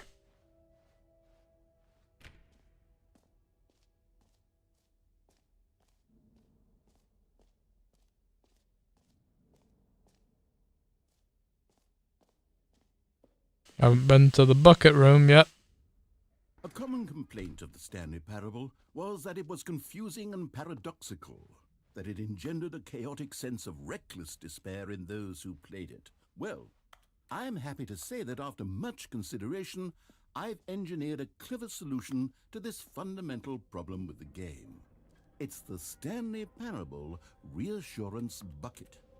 See, Stanley, anytime you're holding the bucket, a sense of calm and ease will fill your mind and your heart. It's true. Here it is. Hold on to the bucket, Here it is. the many disorienting contradictions of the Stanley Parable will feel perfectly normal and perhaps even comforting. You may even come to long for the gentle embrace of jarring cognitive dissonance while the bucket is in your arms. And to be honest, it's a much more convenient solution for me than actually redesigning the game to be less uncomfortable. Can you imagine what a pain in the ass that would be? Yes, Yeah. the bucket is the perfect solution. Come on, give it a try. Oh, the buckets. Can you feel it? The Yes. glow of comfort, even in the face of crushing despair, Yes. must already be sweeping through your body. Yes, I feel the Can I comfort. say that I do believe the bucket lends you an air of charisma as well? I think that just holding it has made you the slightest bit more attractive as a person. The benefits of the bucket seem to go on and on, don't they? All this and more await you in the Stanley Parable 2. Yep. The buckets. The buckets is amazing. Hail the buckets. Does anyone give out awards for most enjoyable bucket in a video game? That really should be an award if it isn't already.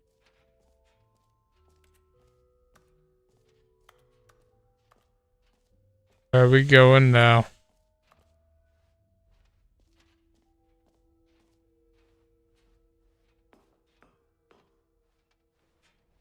We've heard Jim.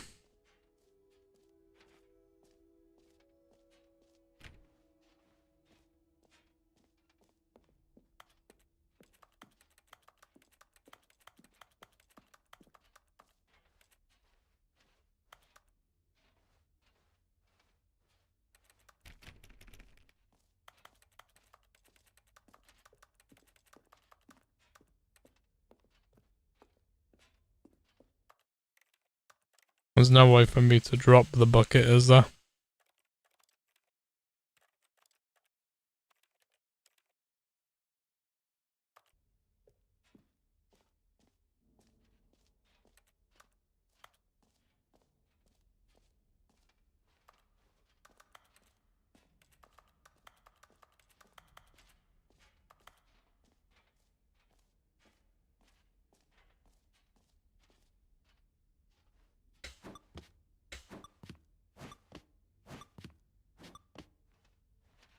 Yep.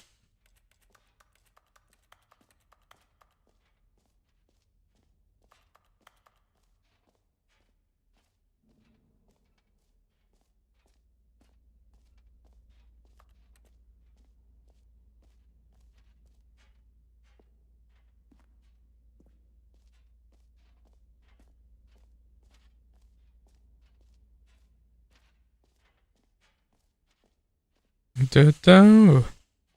It's magic number. Uh-oh, free.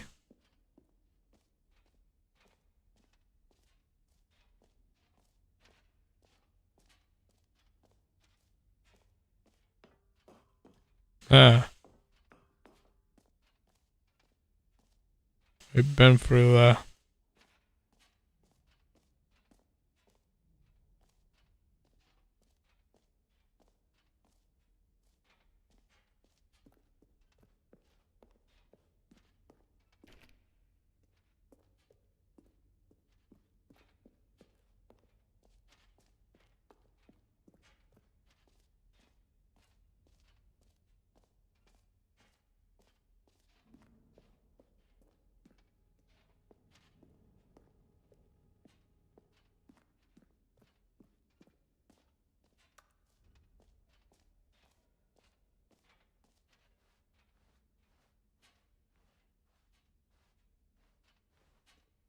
There you go.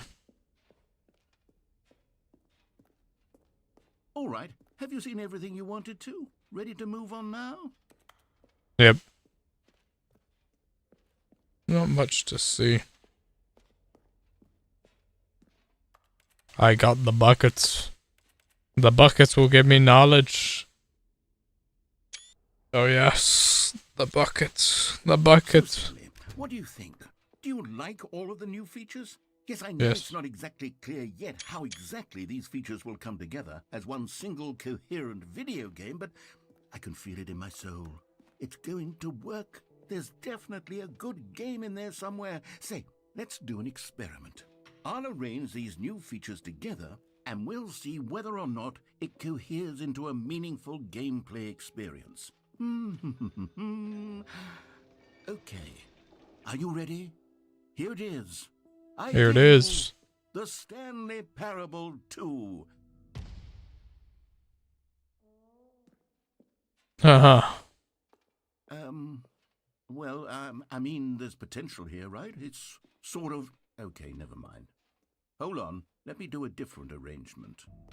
Okay, yes, this is much better. I feel good about this. Here we go. Version 2. Who am I kidding, Stanley? This isn't a coherent video game at all. It's a lot of gags. And I do very much enjoy creating gags, but they don't add up to anything. I wanted more than anything to create a sequel that would capture all the magic of the first game. I wanted fans to love it. No matter how good these gags are, they won't stand on their own. They would need the structure and the gameplay of the original. Wait, maybe that's it. I can take the original Stanley Parable and simply, well, insert a few of my new features into it. Tastefully, of course. With respect. With care for the vision and integrity of the original game. Would it possibly work? I suppose it could. But it would need a really, really tremendous title screen. A title screen that says with bold and uncompromising conviction, this is There's the a Stanley Parable 2. Let me see if I can whip something up. Nope. All right, perfect. Go ahead. Take a look. Yep. There we go. The Stanley Parable 2. Oh, that's cool.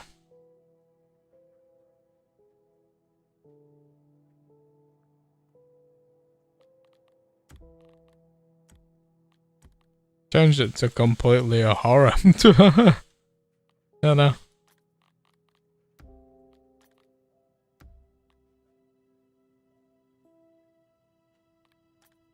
Yeah, when you don't think it gets any better, it just does. This is the story of a man named Stanley. Stanley worked for a company in a big building where he was employee number 427. Employee number 427's job was simple. He sat at his desk in room 427 and he pushed buttons on a keyboard. Orders came to him through a monitor on his desk, telling him what buttons to push, how long to push them, and in what order. This is what employee 427 did every day of every month of every year. And although others might have considered it soul-rending, Stanley relished every moment that the orders came in, as though he had been made exactly for this job. And Stanley was happy. Yep. And then one day, something very peculiar happened. Oh, here we go. Would forever change Stanley. Stanley Parable Something 2. he would never quite forget. He had been at his desk for nearly an hour when he realized that not one single order had arrived on the monitor for him to follow. No one had showed up to give him instructions, call a meeting, Yep. or even say hi. Hi. Never in all his years at the company had this happened, this complete isolation. Something was very clearly wrong. Shocked, frozen solid, Stanley found himself unable to move for the longest time. But when he came to his wits and regained his senses, he got up from his desk and stepped out of his office. I hate Mondays. Still has the same cup. Hasn't lost any class. All of his co-workers were gone. What could it mean? Stanley decided to go to the meeting room. Perhaps he had simply missed a memo. No matter how hard Stanley looked, he couldn't find a trace of his co-workers. Yeah. No trace, alright.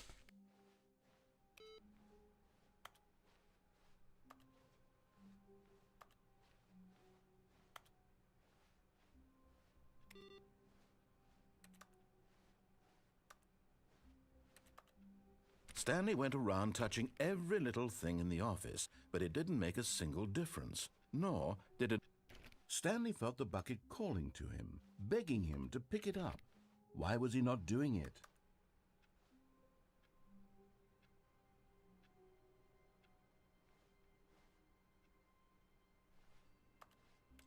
Stanley picked up the bucket. Stanley clicked on literally every single door in the office, because he doesn't pick up well on cues from his environment. Come on.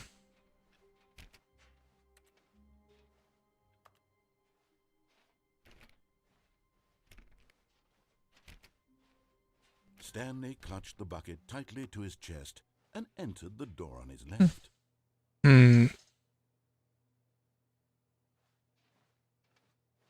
This was not the correct way to the meeting room, but Stanley had felt the bucket calling to him, telling him that the employee lounge was simply the place to be.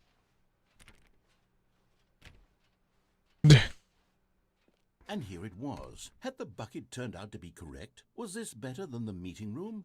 Yes, Stanley thought to himself. Yes, perhaps it truly was. How insightful the bucket turned out to be. No, never mind. The bucket was wrong. Stanley took the door on his left to go back to the meeting room.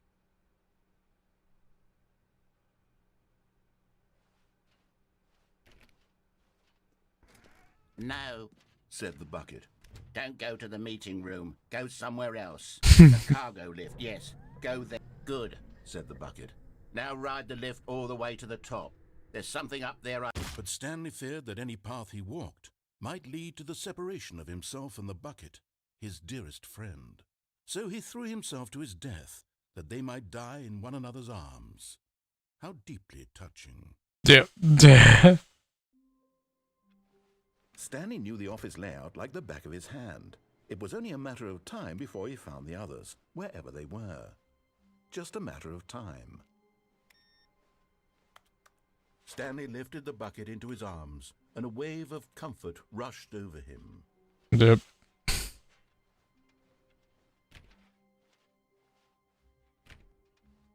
The bucket's keeping me going.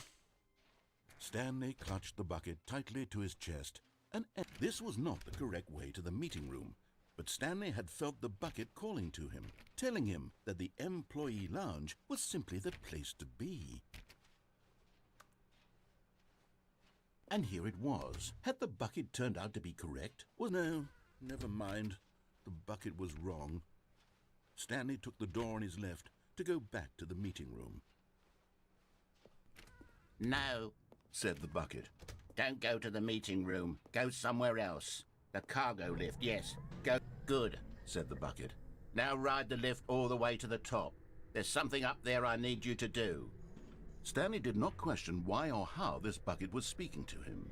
It should have alarmed him, of course, because buckets can't talk. But Stanley chose not to think about this obvious fact. He was firmly convinced that the bucket had spoken to him, and he unthinkingly did whatever the bucket asked. Yep. I'll listen to the bucket. In here. Said the bucket. Go into this dark room over here. Stanley once again obeyed blindly.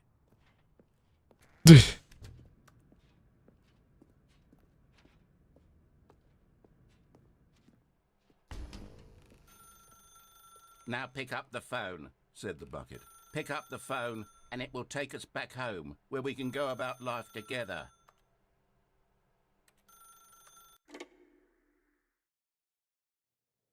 This is the sad story of a man named Stanley and his bucket. Once upon a time, I gave Stanley a bucket because I thought he was lonely and could use a friend. And then, very distressingly, he began to believe the bucket could speak to him.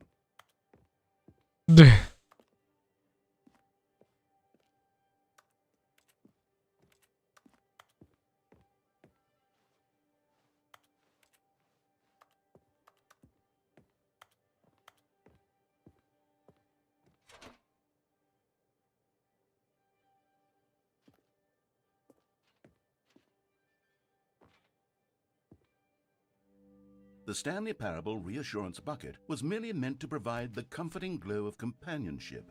It doesn't literally talk and give you orders. Whatever Stanley is hearing the bucket say to him is just in his head. That's you.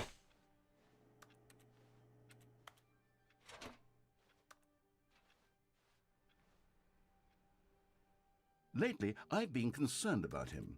Wouldn't you be concerned as well? To see him delusional like this, obsessing over an inanimate metal object?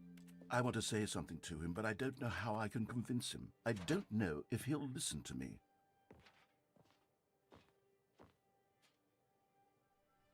Oh, I'll try anyway. Stanley, can you hear me? Listen to me. It's just a bucket. It can't think. It can't talk. All it will ever truly do for you is effectively transfer a liquid from one location to a different location. That's it. That's what you think. That's what you think. I'm listening to the bucket. You see, he's not listening. He's still taking orders from the bucket. You know, once upon a time it was me he took orders from. Me he trusted and listened to. Now all he cares about is his awful bucket. This stupid hunk of metal.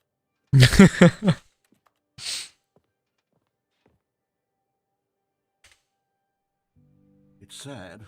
I suppose he doesn't need me anymore. From now on, he's just going to cling to this bucket, this cold, empty bucket, this sort of shiny bucket. It's very shiny. Well, I'll give it this. The bucket does have a nice shine to it. Yep.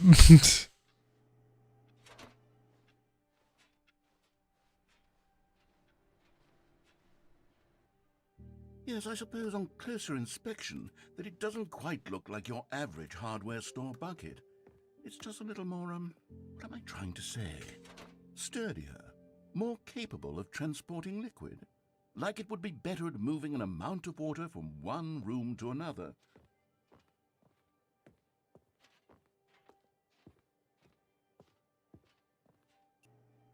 Oh my God, what am I saying? Better at carrying water from room to room. It's a bucket. It's literally just a bucket. Why do I feel some need to point out the ways in which it's so much more than just a regular bucket?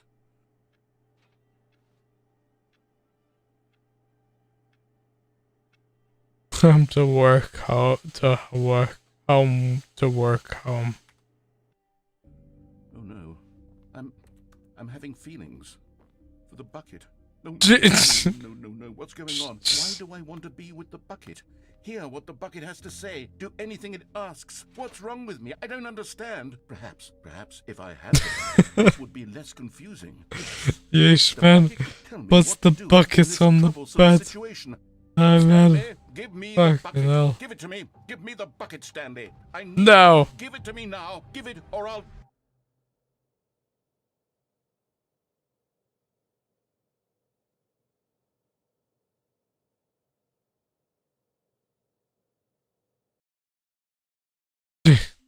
The bucket! No!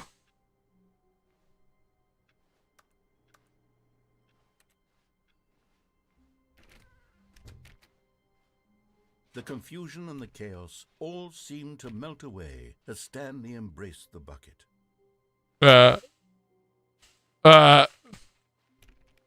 They've just thrown me straight into it. There is no choice. Stanley clutched the bucket tightly to his chest and entered the door on his left. Yeah, why not?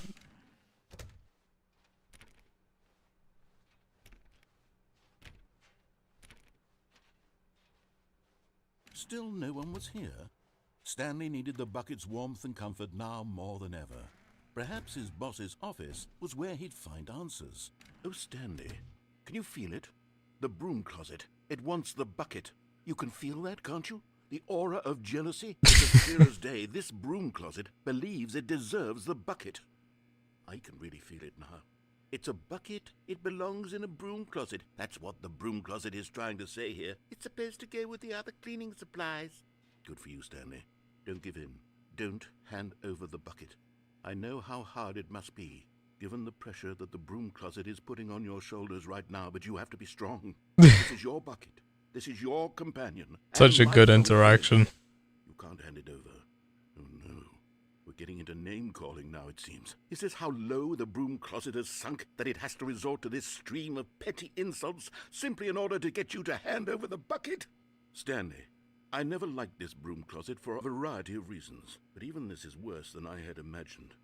And wait, now the broom closet has the gall to imply that you and the bucket are not truly deep and lasting friends? That your relationship is purely superficial and convenient? That your life is so banal and meaningless that you'd feel the same sort of kinship towards any inanimate object which happened to lay in your path in a even partially enticing manner? Well, never. Go on, Stanley. Lay into it. Really tell the broom closet off for its demeaning comments. Expand on the wide variety of experiences you and the bucket have shared together. Go through each of them point by point. Share your journal entries detailing the rich emotional landscape of your feelings for the bucket as they have changed and evolved over the years. Let him have it.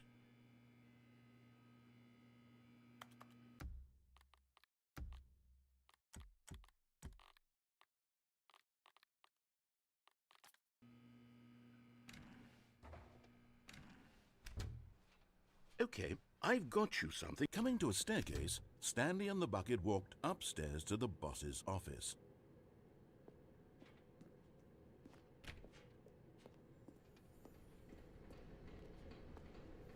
Hey! You found one of them. One of the miniature Stanley figurines. Remember, no reward for collecting all of these, only the intrinsic pleasure of a job well done. You can't buy that sort of happiness, Stanley. God knows I've tried. So, I implore you to savor each and every moment you come across one of these beautiful figurines. Yeah.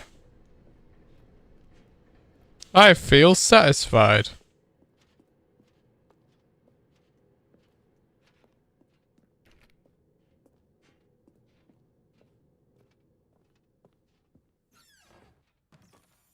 Another miniature Stanley figurine. This, you know, there really must be a snappier name for these things. What about mini-stands? Stanley figs? Or what about Stanlerines? Yes, I think I like that. Another Stanlerine under your belt. Aye. Do I not get that door open anymore? No, I don't. Awesome.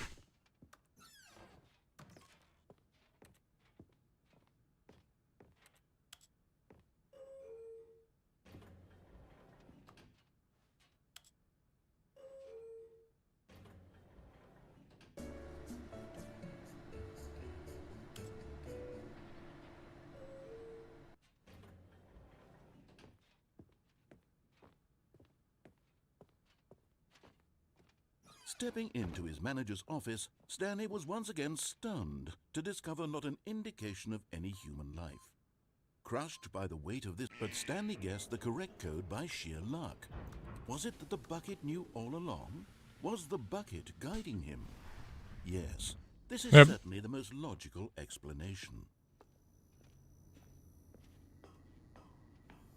Okay, I'm going back to the name of these little Stanley figurines, and now I'm torn between Stanlerines and Figlies. What do you think? Figlies. What name better encapsulates the intrinsic sense of happiness that you get from seeing a small number in the corner of your screen go up by 1? Let me sit on it. I'm sure it will come to me.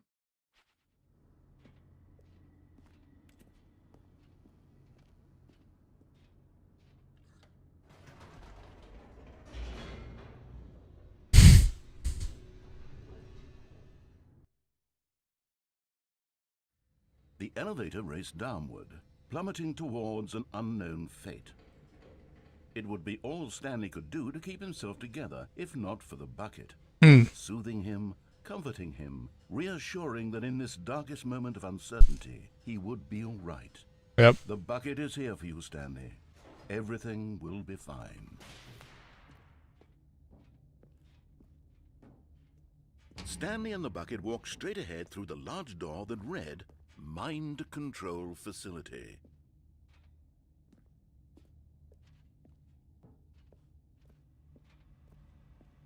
Although this passageway had the word escape written on it, the truth was that at the end of this hall, Stanley and the bucket would both meet a violent death. The door behind them was not shut. Stanley and the bucket still had every opportunity to turn around and get back on track. At this point, Stanley and the bucket were knowingly walking forward into a very painful death for each of them.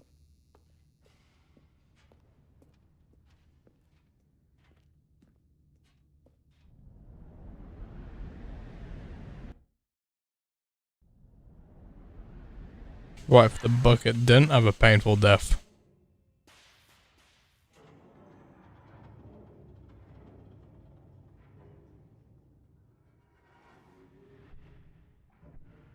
As the machine whirred into motion and Stanley and the bucket inched closer to their demise, Stanley reflected on how meaningless the bucket's warmth and comfort had turned out to be.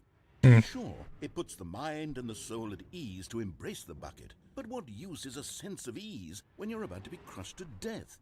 Yeah. That's what Stanley thought to himself, and he sort of kicked himself for wasting so much time carrying a bucket everywhere. Farewell, Stanley. I will live. Farewell, Stanley, cried the narrator, as Stanley and the bucket were led helplessly into the enormous she says. metal jaws. The bucket. In a single visceral instant, the bucket's life came to an end, as it was crushed violently to death. Oh, bucket.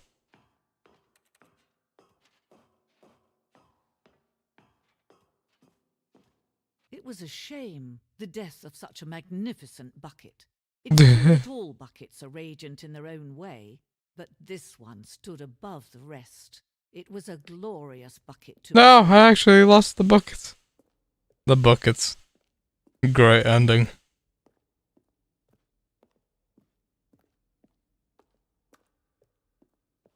Can you see how arrogant it was for Stanley to take a bucket like this and to claim it for his own? Can you see the hubris that blinded him? Can you see that the bucket is far more noble than Stanley will ever be in his short life? Bruh. It's not cool.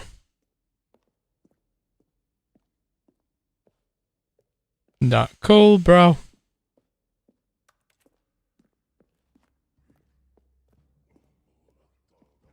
Any fig leaves over here? Nah.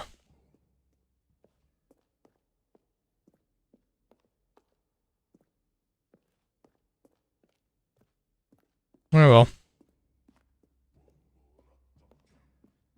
Man could own a bucket, and certainly not a bucket as dazzling to behold as this one. It is man who should kneel before the bucket. Ooh. I got the bucket back! Let's go. But there is something we can do. Something we can do together, you and I. Let's that go. will right this terrible wrong. Let Stanley die. Let him be crushed by the machine. Don't reset the game. Don't give him another opportunity to run off with another beautiful bucket. We can save the world's buckets from their treatment as tools and implements if only we let Stanley die together. The bucket shall take its place as ruler, as leader, as commander of a new world, a new vision for... Alright. Okay.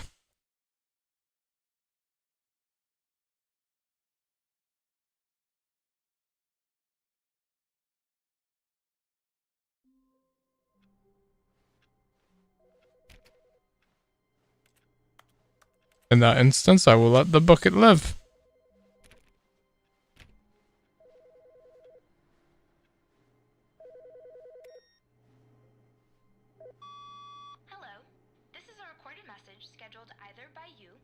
person in your place of work.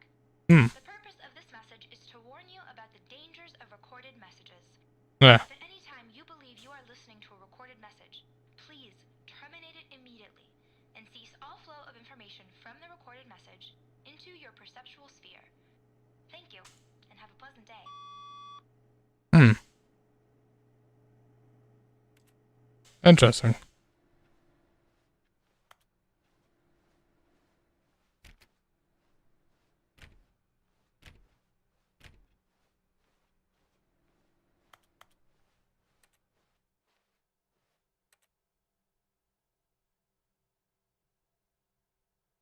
Meeting today. Very fun.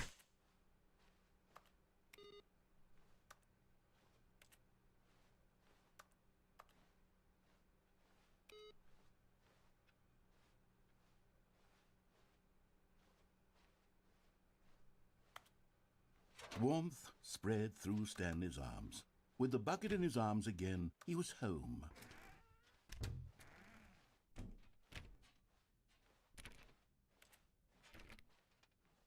Stanley clutched the bucket tightly to his chest. This was not the correct way to the meeting room, but Stanley had felt the bucket calling to him, telling him that the employee lounge was simply the place to be.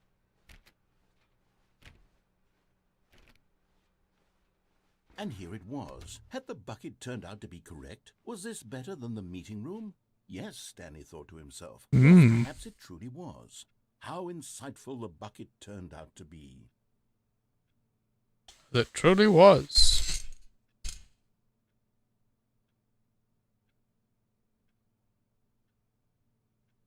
Truly, being here with the bucket was a grand adventure. Stanley reflected on all they'd been through together. First, walking through the door on the right, then walking to the lounge, then arriving at the lounge. What a thrilling journey the bucket had inspired. Yep. Perhaps this was where the bucket felt most truly at home, here in the employee lounge. Perhaps it's the only place a bucket can even feel at home.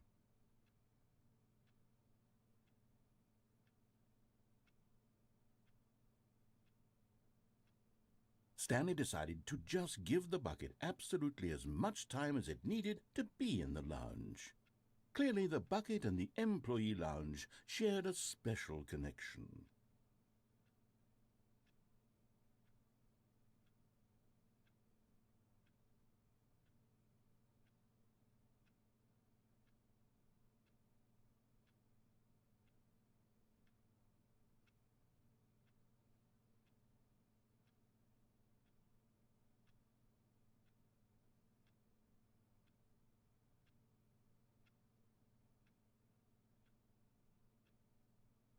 Hmm.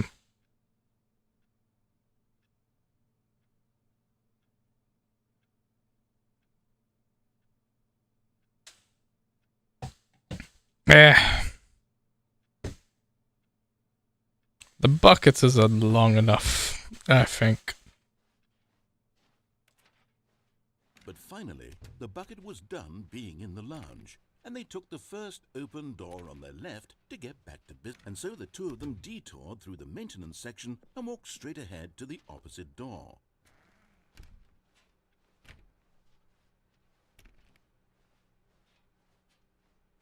Hmm. Interesting.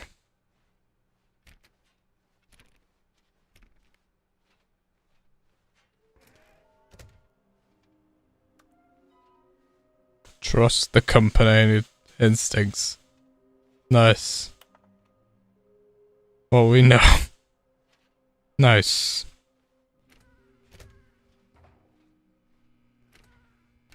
Oh, Stanley, can you feel it? The broom closet. It wants the bucket.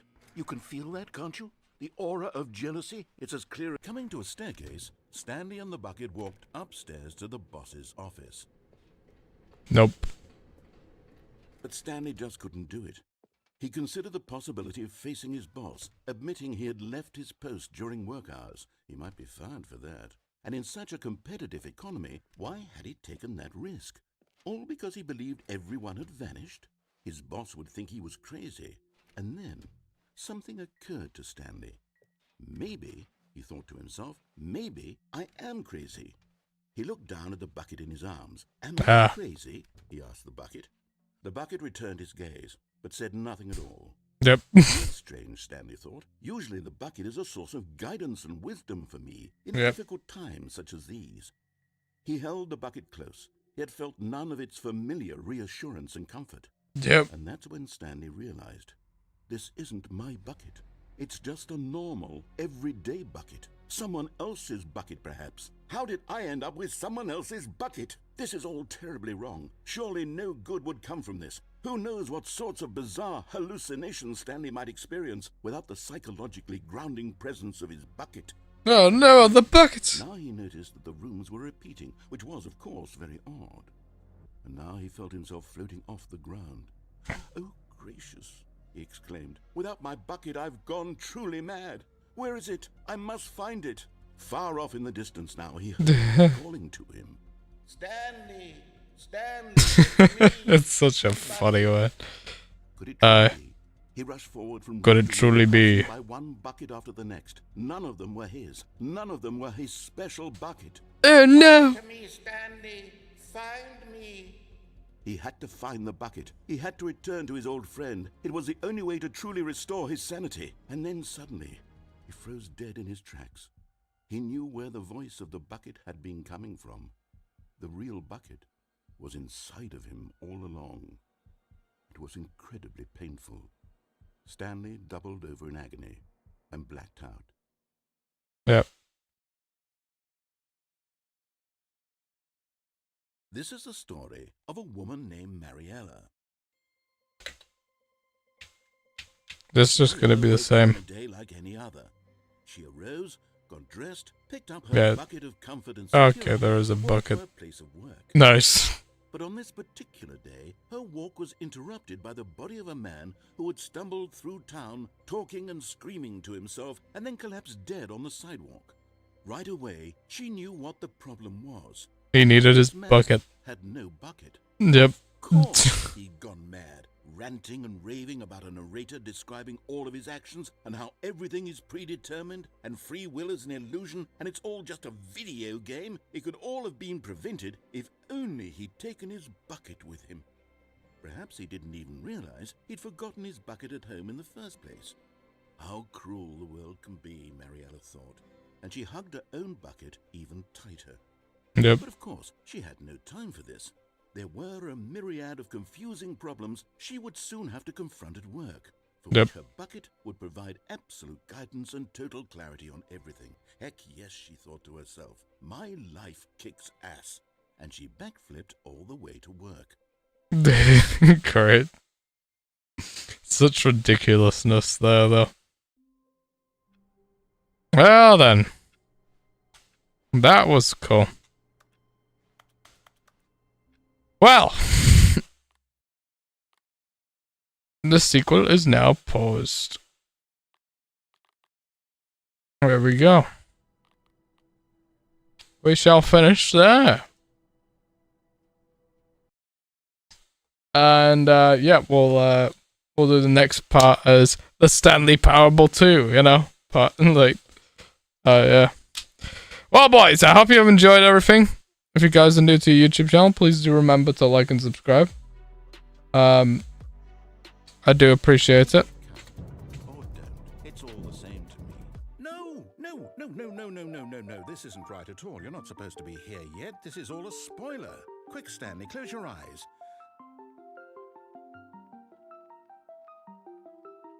Oh, yes. Well, I hope you guys have enjoyed. If you guys are new to the YouTube channel, please remember to like and subscribe. Had a whole bunch of fun tonight. You know, yeah. Doing all this with Stanley Parable. It's been good. It's been good. It's been great. It's been great.